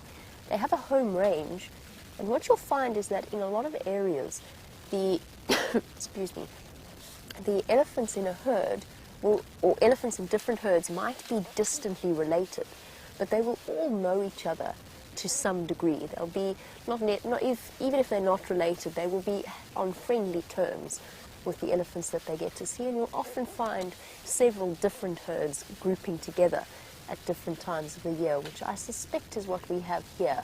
I don't think that every single elephant here is part of the same herd. We've got a few tiny babies involved in the systematic destruction of this bush willow that is slowly getting smaller and smaller since we started out our afternoon. Here comes a young female.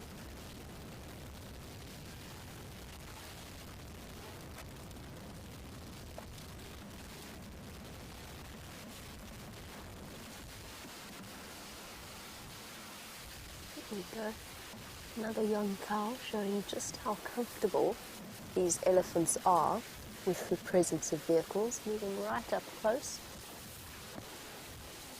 and trying to make the most of the meagre offerings of the soil. Very little for them to feed on at the moment. But Rob, you were wondering, is there a survival advantage to an elephant as a herbivore? Since there seems to be a lot of plant material about for them to eat, rather than for them to be a predator of some description. And the answer is Yes, absolutely. There is a reason that an animal this big is a herbivore. Can you just imagine how many antelope would be required to be killed per day to meet the dietary requirements of one several-ton elephant? There's absolutely no way in the world that they would be able to sustain this size on meat. So as with any sort of feeding pyramid, the herbivores make the most of the vegetation and the energy that the plants have to offer, and there's a great deal of loss of energy before it gets to the predator part of the different life cycle. And how cute are these two? We've decided that the crush in the bush willow itself is too much, so one of the little ones has managed to grab a branch and move it away and is feeding there. But the other little one wants to join in as well. Double trouble. Nope, it's my branch. I want it. And because I'm still a baby, my trunk doesn't work terribly well, so I need some time, need a bit of extra time to feed. Fine. Little one's gone back to mom. Going to climb into the bush willow now to find some food.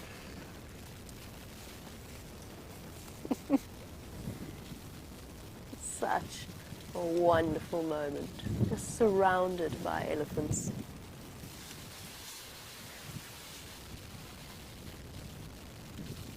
You've got a mouthful there.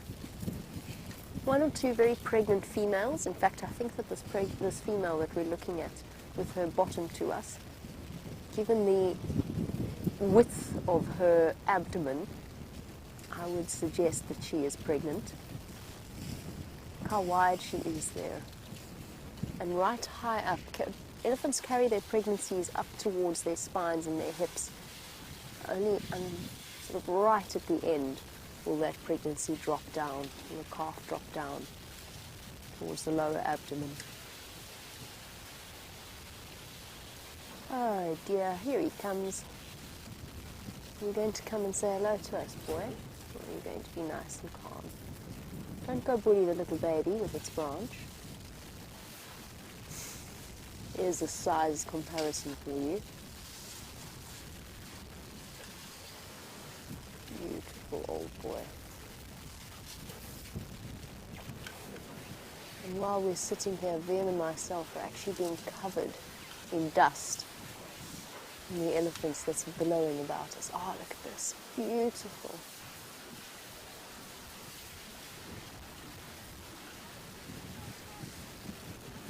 Isn't that incredible? There was a perfect example of a greeting ceremony.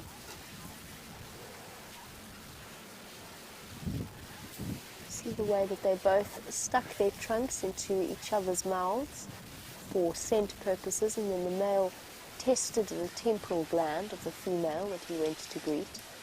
It was a very, very respectful greeting that we had here from a large bull to one of the older females of this group. And he's big. I mean, I would say he's at least 30 years of age. Big, mature bull. Relatively large tusks. But Casey was saying that she's been looking at books of animals, or books of elephants, and has noticed that in the pictures in these older books that the tusks seem to be much longer than the elephants that we see on safari. And was wondering if perhaps elephants are evolving to have smaller tusks.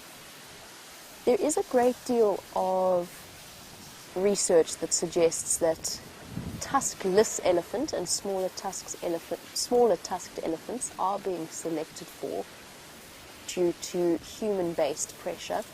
Now, the elephants in this area are fortunate in that they won't have faced that kind of pressure for a very long time unless they've strayed up towards the Mozambican border, which is very far away from here. But yes, Casey, to an extent, tuskless and smaller tusked elephants are being selected for. And then bear in mind, of course, that a lot of the time the photographs that are chosen for those sorts of books are the photographs of elephants that are exceptions rather than the general rule.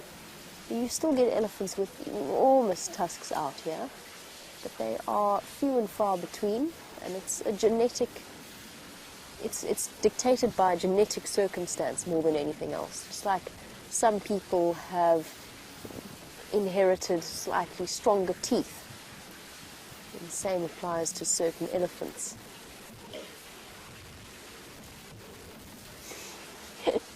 This little elephant, I mean, apart from the fact that we're now thoroughly surrounded, this elephant just sneezed.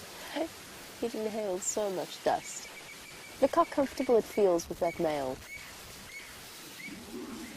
right next to it.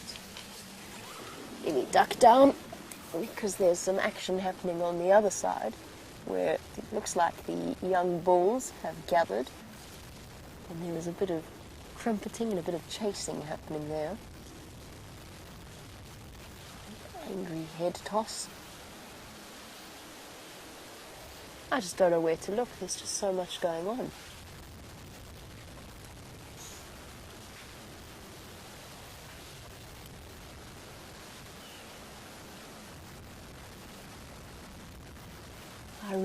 I don't actually think there's a better way to spend a Friday afternoon than surrounded by a relaxed herd of elephant.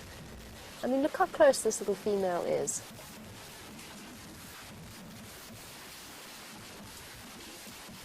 So sweet. Young female just about to approach puberty.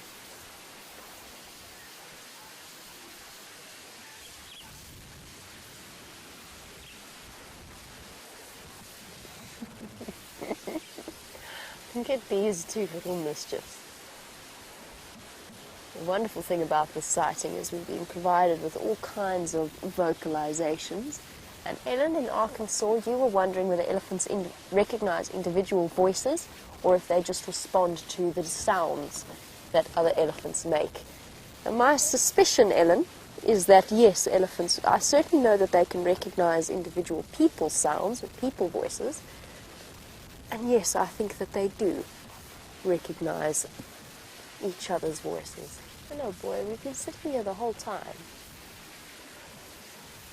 And she's far too young for you. She is stunning.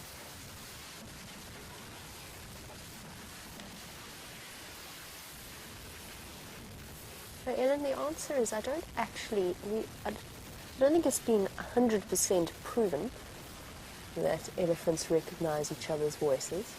I can guarantee that a calf will recognize the trumpet of the mother, or that a mother will recognize the screeching of her own offspring. And I have no doubt that that applies even further in different circumstances. I'm absolutely, in my own mind, certain that different elephants recognize different individual voices. Oh, be careful. That little calf's going to squeal and you're going to be in trouble. That was unnecessary. Push the calf right off the road. Typical squabblings of youngsters in a family group.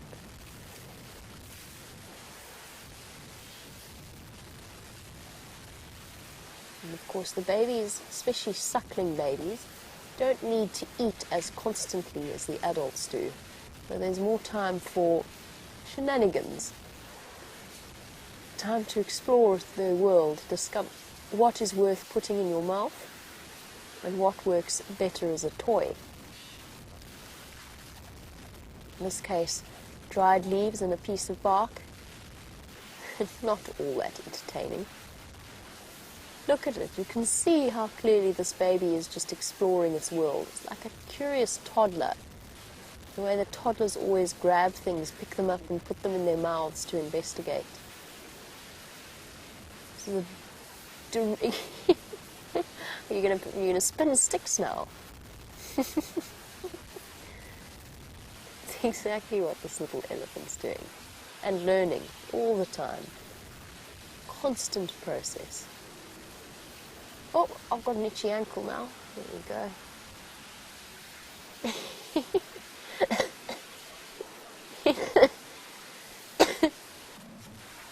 Cute.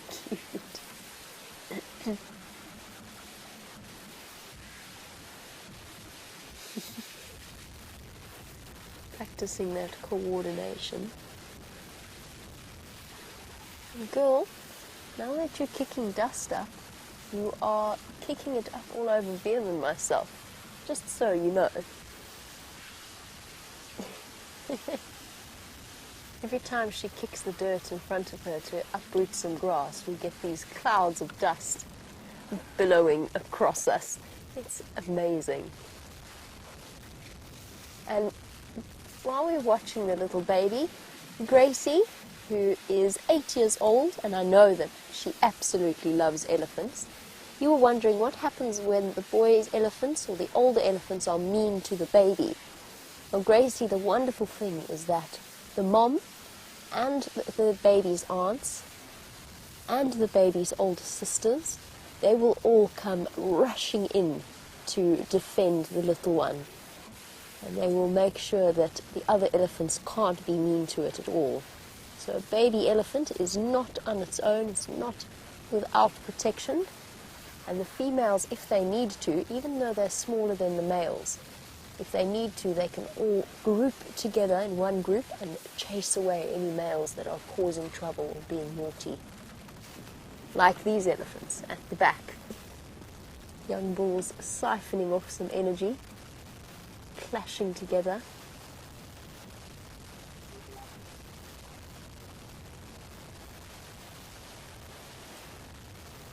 Now I would at some point like to reposition, however, at the moment I can't because there are elephants right up behind the vehicle and I don't want to scare them, so we'll have to watch this Eddie fight from afar.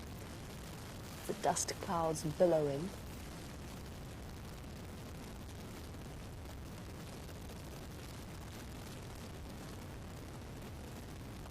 Well, they're going to move on.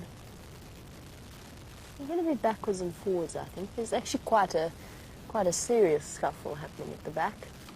A real display of strength. They are pushing backwards and forwards. You can just see where that... Check my side mirror.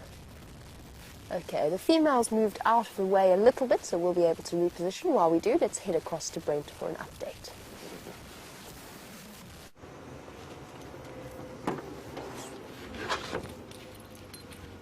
Well, no luck with Shadow, unfortunately. She has gone to Mambili.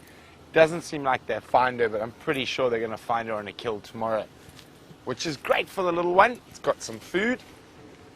And speaking of little ones, I decided after Arethusa was such a bust. It wasn't really. We had some nice early balls, but in terms of the big cats, the only other cat that I know that we might have a chance at finding is that Nkahuma lioness, who has a den somewhere in this area. So we're going to have a quick squiz around here on the eastern edge of Djuma Private Game Reserve. And if you've fallen behind with all the lion and leopard news, or you're new and want to find out more about the lions and leopards we see on the live game drives, just use the hashtag SafariLIVE on Twitter and send me a question.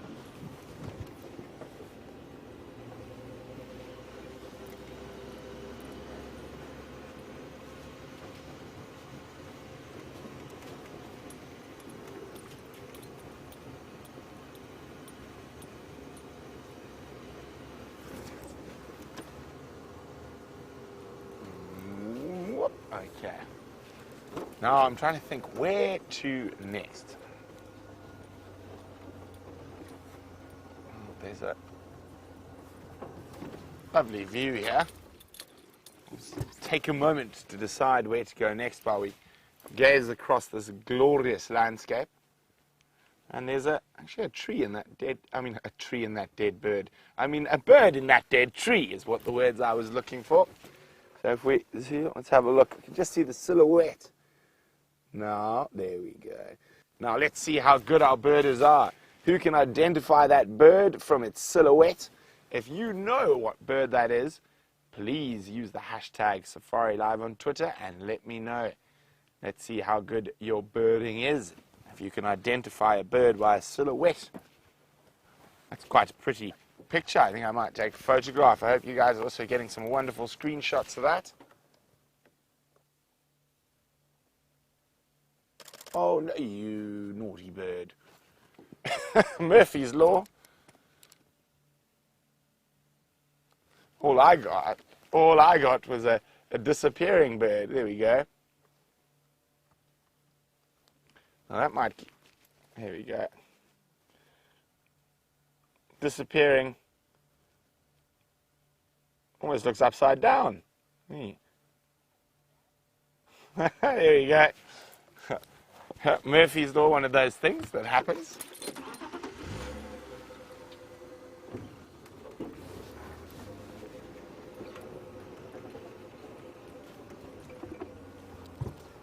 Just having a quick look. There's some old lion tracks here, not fresh at all. I did see some ground hornbills take off from around Guaripan, which is where we are, and fly down towards the Moati. And if they like to roost in big trees, I'm hoping for a really magnificent ground hornbill silhouette shot. I'm going to try and follow up. I saw them fly from here through, about 3 of them.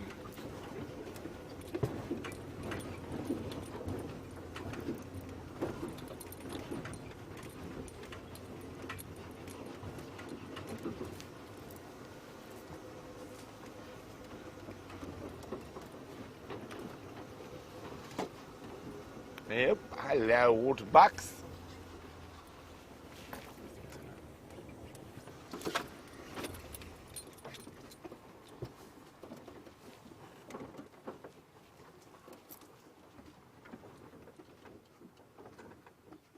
There you go, a lovely pair of female waterbuck.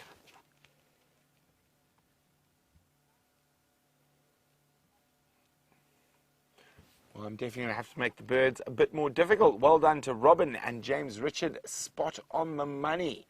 It was a lilac-breasted roller silhouetted in the African sunset. I love how shaggy waterbuck are. I think if I had to give them a nickname, I'd just call them all Shaggy. I can see, I was talking about biting flies a little bit earlier on the safari. You can see how they're shaking their heads quite a bit. And look, if you look on their nose, on that one's between its eyes, you can see those evil little stable flies biting away. Well, they're going to head now up towards the high ground, away from the little river systems. It's a little bit warmer up there at night, so that's where they tend to sleep, and also a little bit more open, giving them a little bit more protection from predators. Now, speaking of predators and waterbuck, I found out what the Nkahuma ladies are eating with 2 Birmingham boys, and it is a waterbuck that they caught.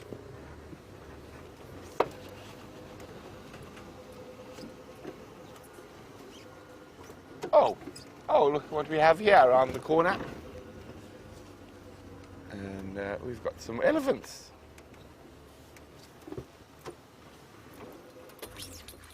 Where's that little one? Oh, I already know this boy. He's got very distinct tusks, this young bull there.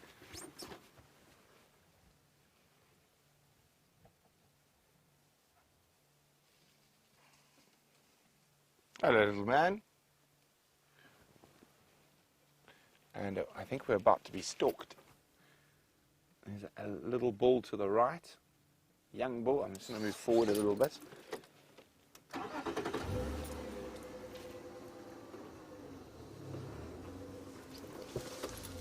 Oh, pushing a tree. Don't push that on me, please. No, we're far enough away. Don't worry about us. I was just playing.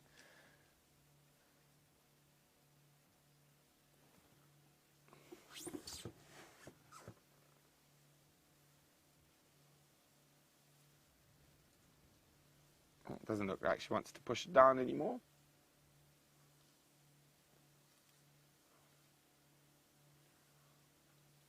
Oh, here we go. No, just half push it over. Oh, yes, madam, you're very scary. We're not going to move. It's okay. So it's very important in these situations with elephants. She's being a little bit testy. You can see from her ears being extended like that. But if we were to move the car now, we might actually incite her to chase us.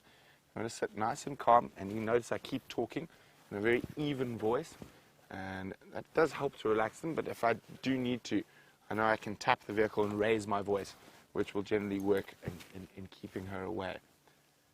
And at the moment, I think it's just a bit more playfulness than anything else, just reminding us that they're massive creatures and we shouldn't disrespect for them.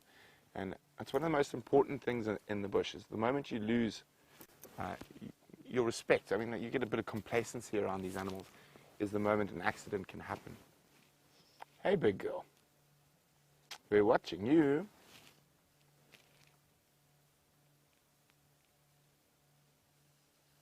There we go. Yes, you're very big and very scary with a big shaking head. There we go. She's just reminding us that she's a big animal and we shouldn't push our luck. But you notice just with that head shake, even now she's confident that we're not a threat anymore. You can see her tail has got relaxed. Her ears are flattened against her body, and she's going to carry on feeding and pay us not too much notice. She might shake her head at us a few more times. I think she's probably going to be more interested in getting some food now. Look at that, isn't that just stunning? So while our Ellies are going to move off into the thickets, we're going to lose sight of them shortly. I think I heard a rumor that Jamie had some elephants as well.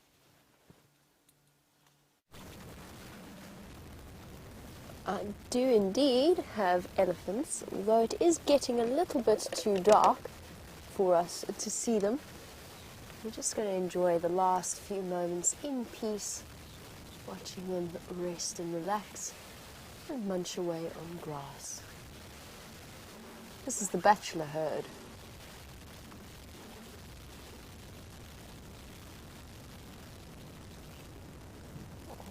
Slightly separate to the rest of the group. There are some youngsters at the back.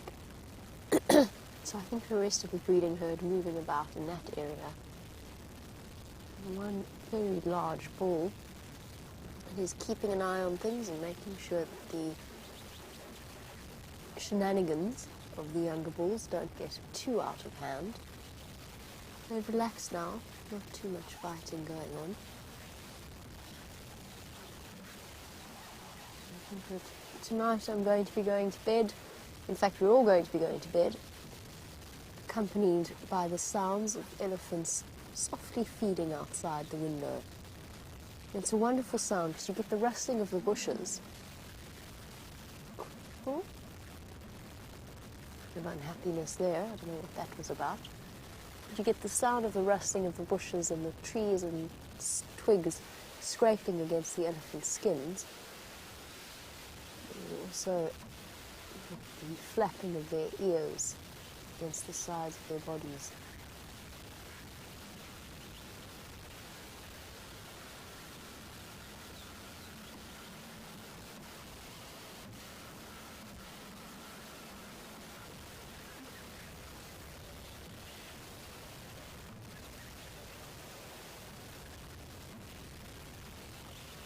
Definitely the best way to spend a Friday evening. Not too cold. The elephants are peaceful.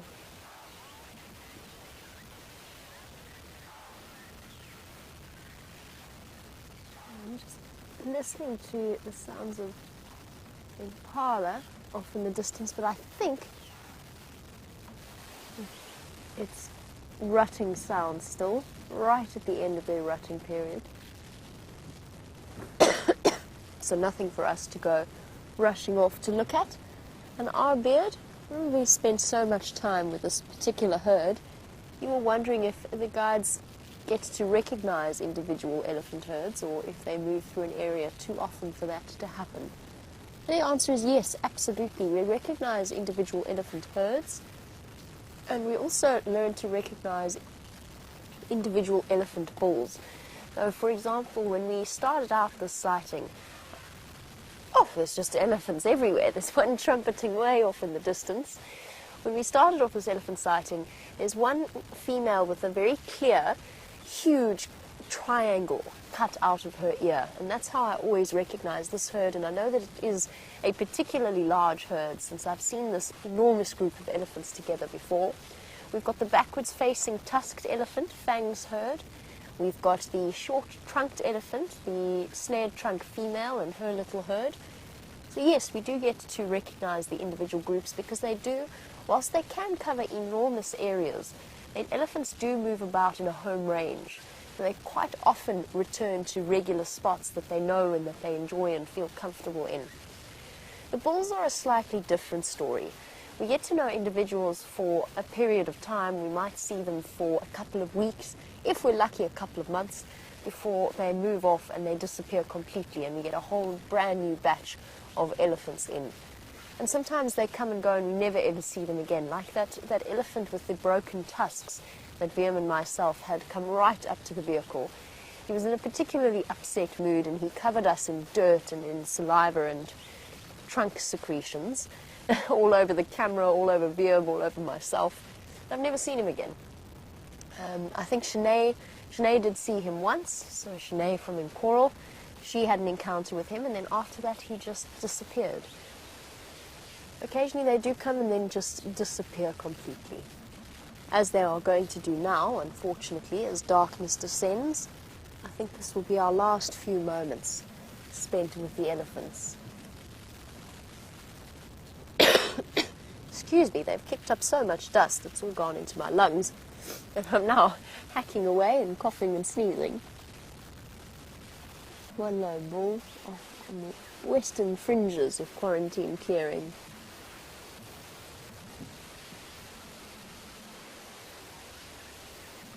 Now this was the perfect sighting. The elephants were totally relaxed, nothing terribly serious. They weren't concerned about our presence in any way. But Miss Lynn, you were wondering if I ever get nervous, or if we ever get nervous when we're sitting in the middle of an elephant herd. And the answer is, Miss Lynn, yes, sometimes. I wouldn't describe it necessarily as nervous, but sometimes I'm aware of the situation and the fact that we don't necessarily have an escape route. What have we seen there, Vian? Oh, an impala. Where did you come from? All spotted. Didn't even see him. Oh, yes. Oh, hello. Are you chasing impalas?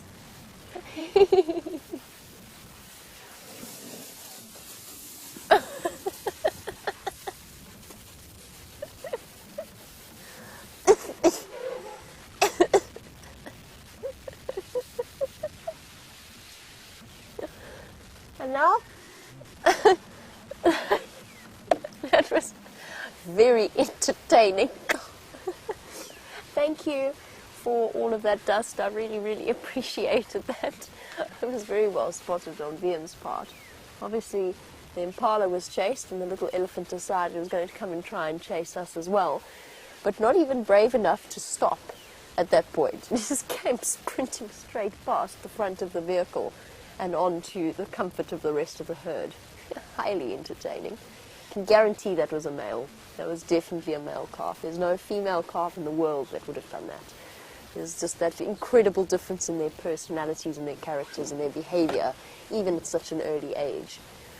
So Miss Lynn, yes, sometimes I don't know if nervous is the right word, but I'm sometimes wary of the position that I might be in. There are times when you're surrounded by elephants and there's absolutely nothing you can do except sit still and go, gauge the weight, just trust in your own ability to know what you're doing and to read the elephant's behavior correctly. And there's really nowhere else that you can go. And that's not really nerves, it's a very intense feeling. It's an intense awareness that you're in a tenuous, I don't even know if tenuous is the right word, because you feel instinctively that it's under control. But it does make you aware that it's not really in your hands. It is to an extent, because we're trained and we know how to read elephants and we know what we'd do if something went wrong. But it's entirely up to the elephants to decide how to deal with you. And then I've had a few encounters with males where I've been not nervous, but again, I've been aware of them in the fact that they're trying to threaten or intimidate us. That's very easily handled. the most serious warnings come from the females themselves. Bulls very often, unless it's a particularly irascible bull, something really wrong with him, bulls very often are just showing you that they're big and scary. But a female, when she warns you that you are doing something wrong, when she tells you to go away, it's a warning to be heeded absolutely 100% and to be acted upon immediately. Because it's the same with lioness charges versus lion charges. The lioness warns you and charges you. I've had the most charges in my life have come from female lions as opposed to the males. The males tend to be quite relaxed. The females far less so. Okay, well, our little elephant calf, having sort of decided that he has now scared us away, he has moved off. Before we do go off, Chris Rogue, you were wondering about how an elephant gets its protein, since they are herbivores. Well, the answer is, first of all, to an extent, there are proteins within the plants themselves, as within all natural biological cells.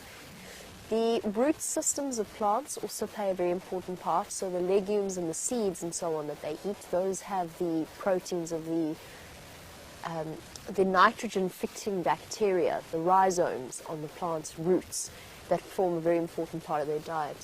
And then, weirdly enough, Chris, the bacteria, and it applies to ruminants especially, but it does apply to elephants as well, the bacteria in their gut that help with the breaking down of the plant material and that produce the incredible amount of gaseous expulsion that occurs within an elephant herd. The bacteria that are busy breaking down all that plant material, they have a very limited lifespan. They reproduce quickly, but they die off very quickly as well. And that actually forms one of the main sources of protein for animals like elephants. Just one of those fascinating things about the bacteria of their gut. This little mischief is not... I know it's too dark for us to see what he's doing. I don't know what he's chasing, but he's chasing something. I know you could just see the shape of him running. I'm trying to work out what he's running at. Sorry. He's standing up, staring into the distance. I think he might be actually be trying to find the rest of his herd. He's got distracted by an impala and then come to chase us, and now he actually doesn't know where everybody is.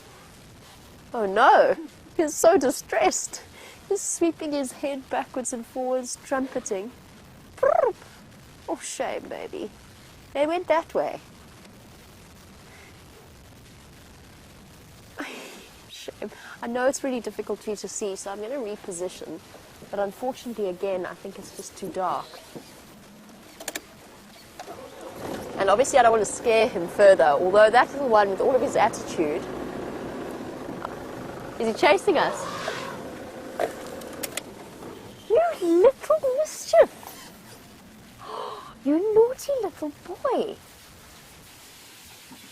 Oh yes, stub your toe on the trees. Oh, you are so naughty.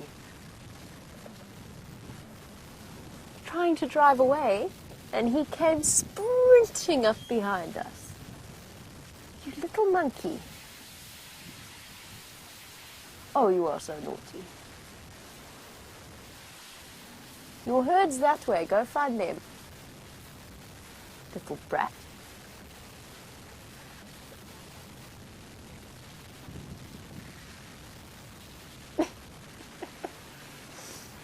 I'm so sorry it's so dark, because this would be the most precious sighting to be able to share with you. You've been completely full of nonsense. Really. Now, I bet you, if we drive away now, he's going to try to chase us. Let me drive backwards. Oh no, now he's going to go for Eugene. He's going to go get Eugene. Yes, you can go distract yourself with the rest of the herd. Oh, he gave us such a talking to. I think it might be time for us to leave our elephant herd, unfortunately. It is so dark now. And it, I think, spells the end of our sighting. Well, we've been thoroughly put in our place by a young little elephant bull who decided that as he would take the opportunity while we drove away, he was going to chase us so that he could convince himself that he was the reason why we were driving away, that he was chasing us away. Silly little thing. So while we extricate ourselves from this naughty little mischief who's still busy destroying and kicking a termite mound, he's having such a tantrum, I'm going to send you back across to Brent for an update.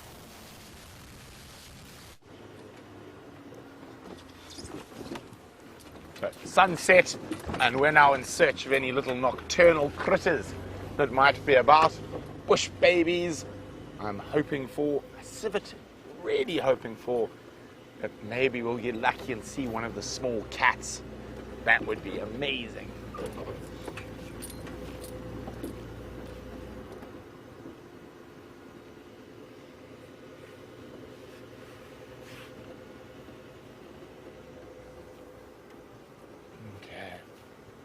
Now I'm going to check along the edge of the Mawati River here, where there's some open...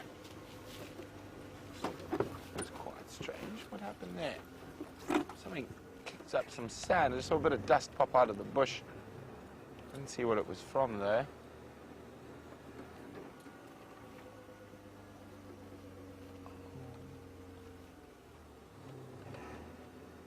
Maybe we can find a scorpion tonight. Let's keep looking.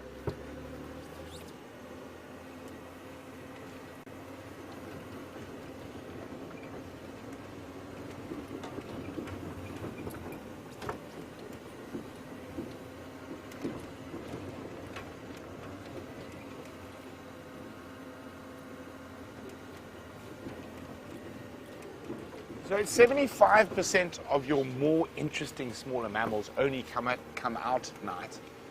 They are quite difficult to find and they don't occur in massive numbers. So it's always a bonus when we find one of them.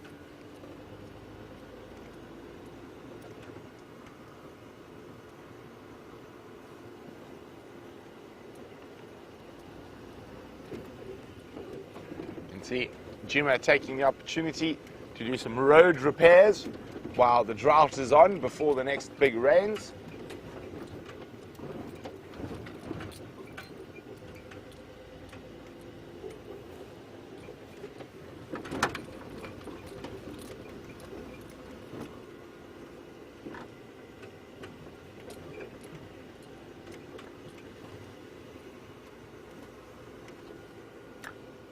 Hello, Nicholas in Jacksonville. Nicholas would like to know, can we tell the difference between a hostile and a non-hostile animal by reaction and attitude? Most definitely. We're looking for lots of small little signs. So how we generally read those reactions is we're watching the body language. Even with elephants, there are some little tiny nuances that you don't often get. A slight stiffening in the legs, the tail, just a generally sometimes, what was that? That looked like it had quite wide eyes. It ducked down quickly. Oh, I think it might be a waterbuck. Whoops. So Nicholas, yes, most definitely. All the different animals have their tells, and even lion and leopard, you can tell the ears flatten, flicking tail, and obviously it's a bit easier with your cats because of the hiss and the growl that you can get from them. But all different animals will show you whether they're relaxed or not via their body language.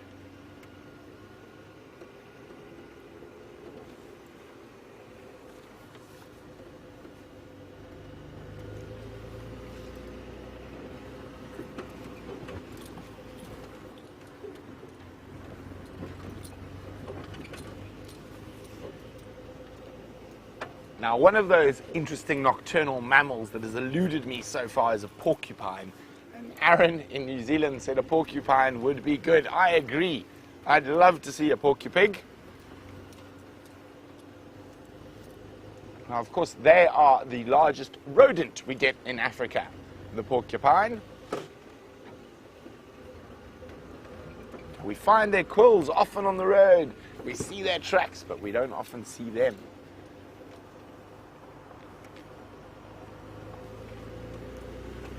And as we head deeper into this dry season, I think we're going to definitely get a chance to see some of those smaller, more interesting nocturnal animals. There we have a nightjar in the road. Oh, had a nightjar in the road. And is off. More than likely, just from where we are, a fiery-necked nightjar. But I didn't have a good enough look, so that is not 100% confirmed. Good Lord, deliver us, is what the fiery-necked nightjar is supposed to say.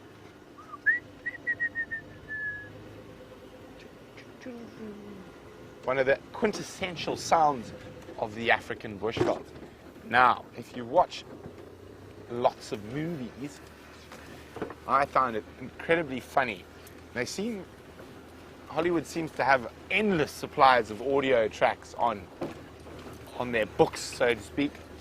And for some reason, whenever there's a steamy night in the southern United States, they put on a steamy Africa backtrack, and the fiery-necked nightjar is generally the star. Always find that quite funny.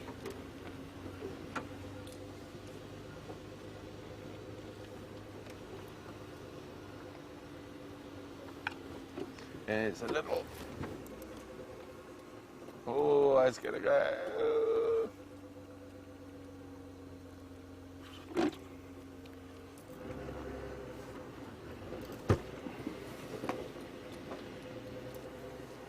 One of our lucky SafariLIVE viewers is actually coming to Djuma in August. And that is Thelma in Michigan. And Thelma would like to know, what kind of birds should I look out for in August?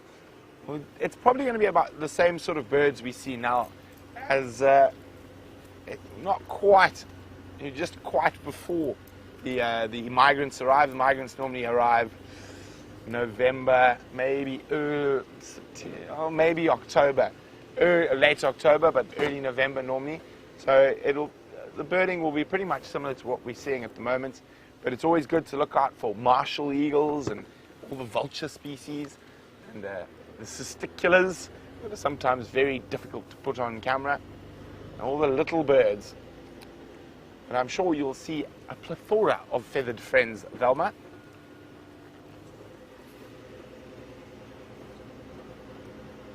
Now, one of the reasons I'm heading towards Treehouse Waterhole is that little natural seep that's been dug there. So there's a chance some of those smaller nocturnal creatures might be using it.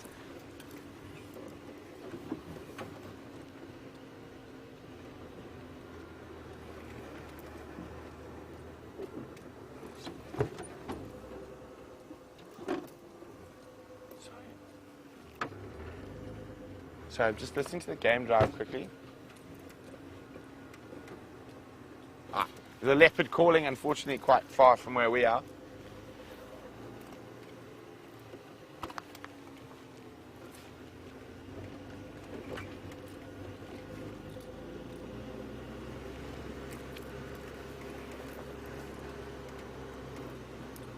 So I have a trail camera or a camera trap, and Debbie in Vancouver is wondering if I'd ever use it. I do, but I'm busy getting it hyena-proofed. Debbie, hyenas have this incredible love of chewing everything. So if I've got to get a steel casing made to fit it, and then I will definitely put it out to see what we can find.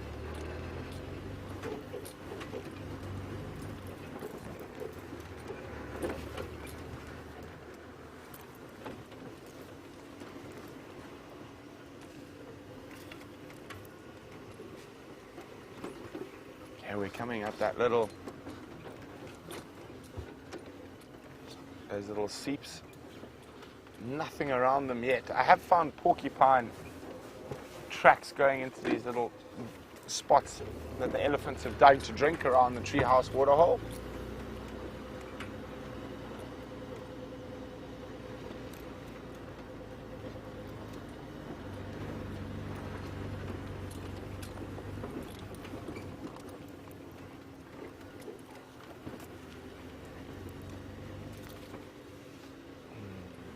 Even the bush babies seem to be evading us, but it could be this windy weather we're experiencing. They might not want to come out. Of course, wind also affects their hearing, which makes it more difficult for them to be careful of predators. And I'm really hoping we can find an owl or two. I'm checking some of the favorite owl hangouts at the moment.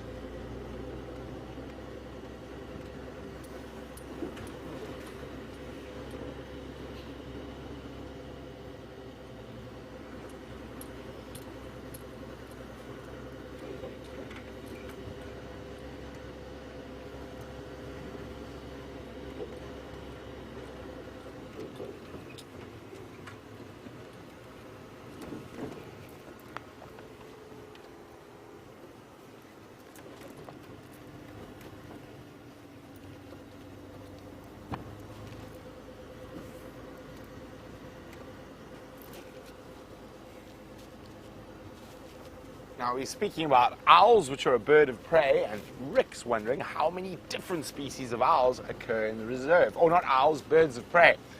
Oh, Rick, let's try now. Let's do the vultures first. White-backed, white-headed, hooded, lappet-faced, regular, fish eagle, martial eagle. Now you must remember, some of them only come for the summer months and then they go, but we'll include them anyway. A tawny eagle's resident, African hawk eagle's resident.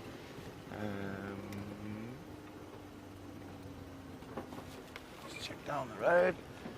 Okay, now we're going, so we've done the eagles, warburgs, lesser spotted. Oh, hello, Vildy, sorry, turn the lights off. Lesser spotted eagle, I've forgotten where I was now. Brown snake eagle, black-breasted snake eagle, so we've got 10 already. That was quick and easy. And we haven't even gone on to the smaller birds of prey. Trying to think, I'm making sure I'm not missing any eagles. Okay, let's move on to the smaller birds of prey quickly. We're on 10, so Gabar goshawk, dark chanting goshawk, little sparrow hawk. I know there's some I'm forgetting now. But so probably close on 20, maybe a few more, Rick. Possible birds of prey. There's always the odd vagrant that makes an appearance, like a honey buzzard, a European honey buzzard. African harrier hawk, there's another one we do know for sure. I see some eyes down in the distance there. They look a little bit interesting from that distance.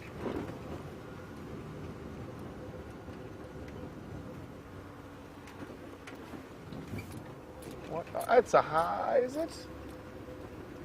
It's a hyena.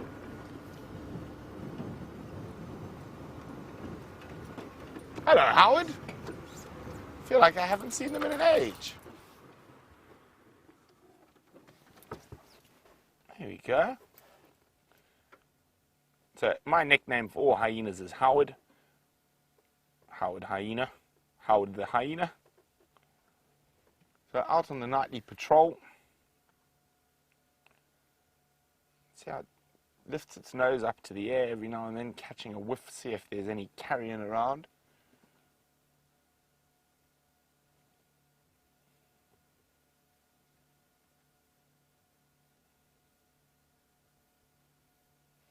We're quite sure the den has moved off Juma at the moment. They could have moved back on, but I know they were checking the den sites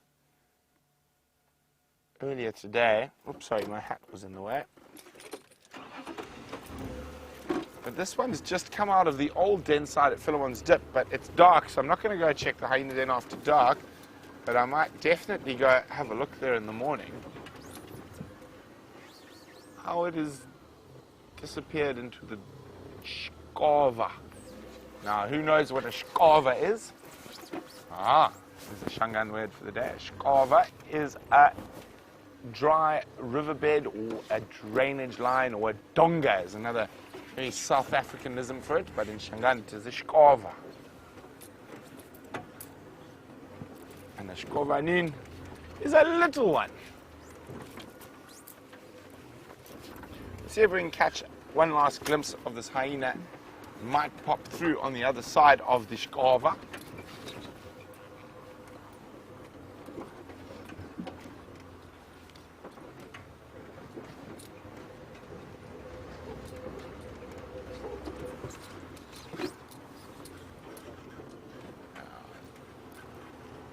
Okay, so just in case we do have any new viewers out there, we don't shine the light on any of the daytime animals, only the nocturnal animals, because it does slightly blind them and it does make it a little bit easier for the predators, and we of course are here to observe, not to interfere.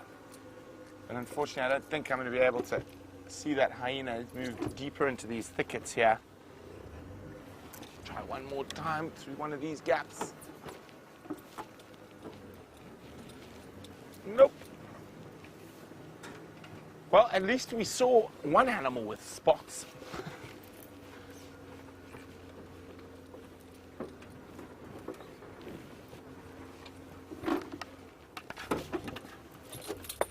Oh, it was one of those days where it was a little bit frustrating. The cats evaded us, but nice to see a hyena. I feel like I haven't seen a hyena in ages. Right at the end there.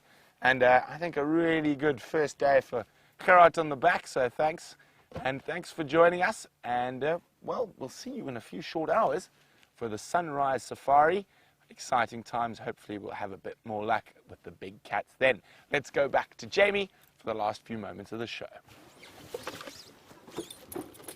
And for the last few moments of our sunset safari, I'm going to be playing Dodge the Elephant, or at least attempting to. There are just ellies absolutely everywhere around quarantine and the surrounding places.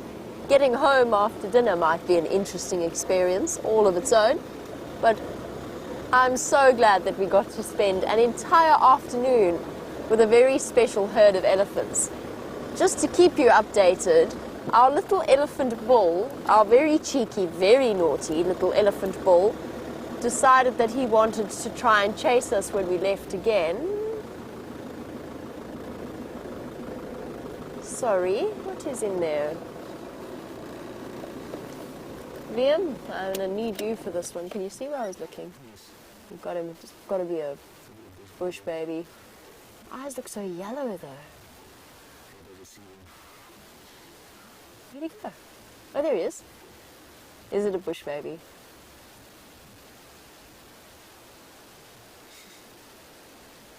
A little one.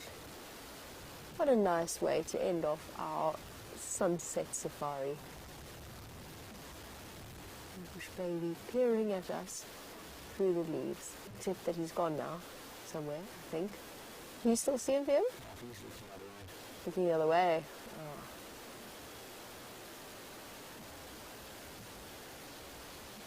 Oh. Awesome. Coming out, just searching for what's left of the insect life and also the various plant species. And as he dashes out and goes about his morning or his evening business, we will be joining you tomorrow morning for the sunset safari in just a few hours. However, I do want to say a very big thank you to the behind-the-scenes team that work at Wild Earth. There's been a great deal of some exceptionally hard work. Not all of it gets seen, but a huge amount of dedication from our tech team and from our cameramen goes into bringing you these live safaris each and every single day. And we owe them an enormous thank you. So thank you to Liam for his fantastic camera work and his contribution to all that happens behind the scenes, as well as to our lovely ladies in final control, to Kirst and to Jerry and to Rebecca and to Lou, as well as most importantly to all of you across the globe who have joined us for this live safari. Have a fantastic day, and we will catch up with you tomorrow on the Sunrise Safari. Bye-bye, everybody.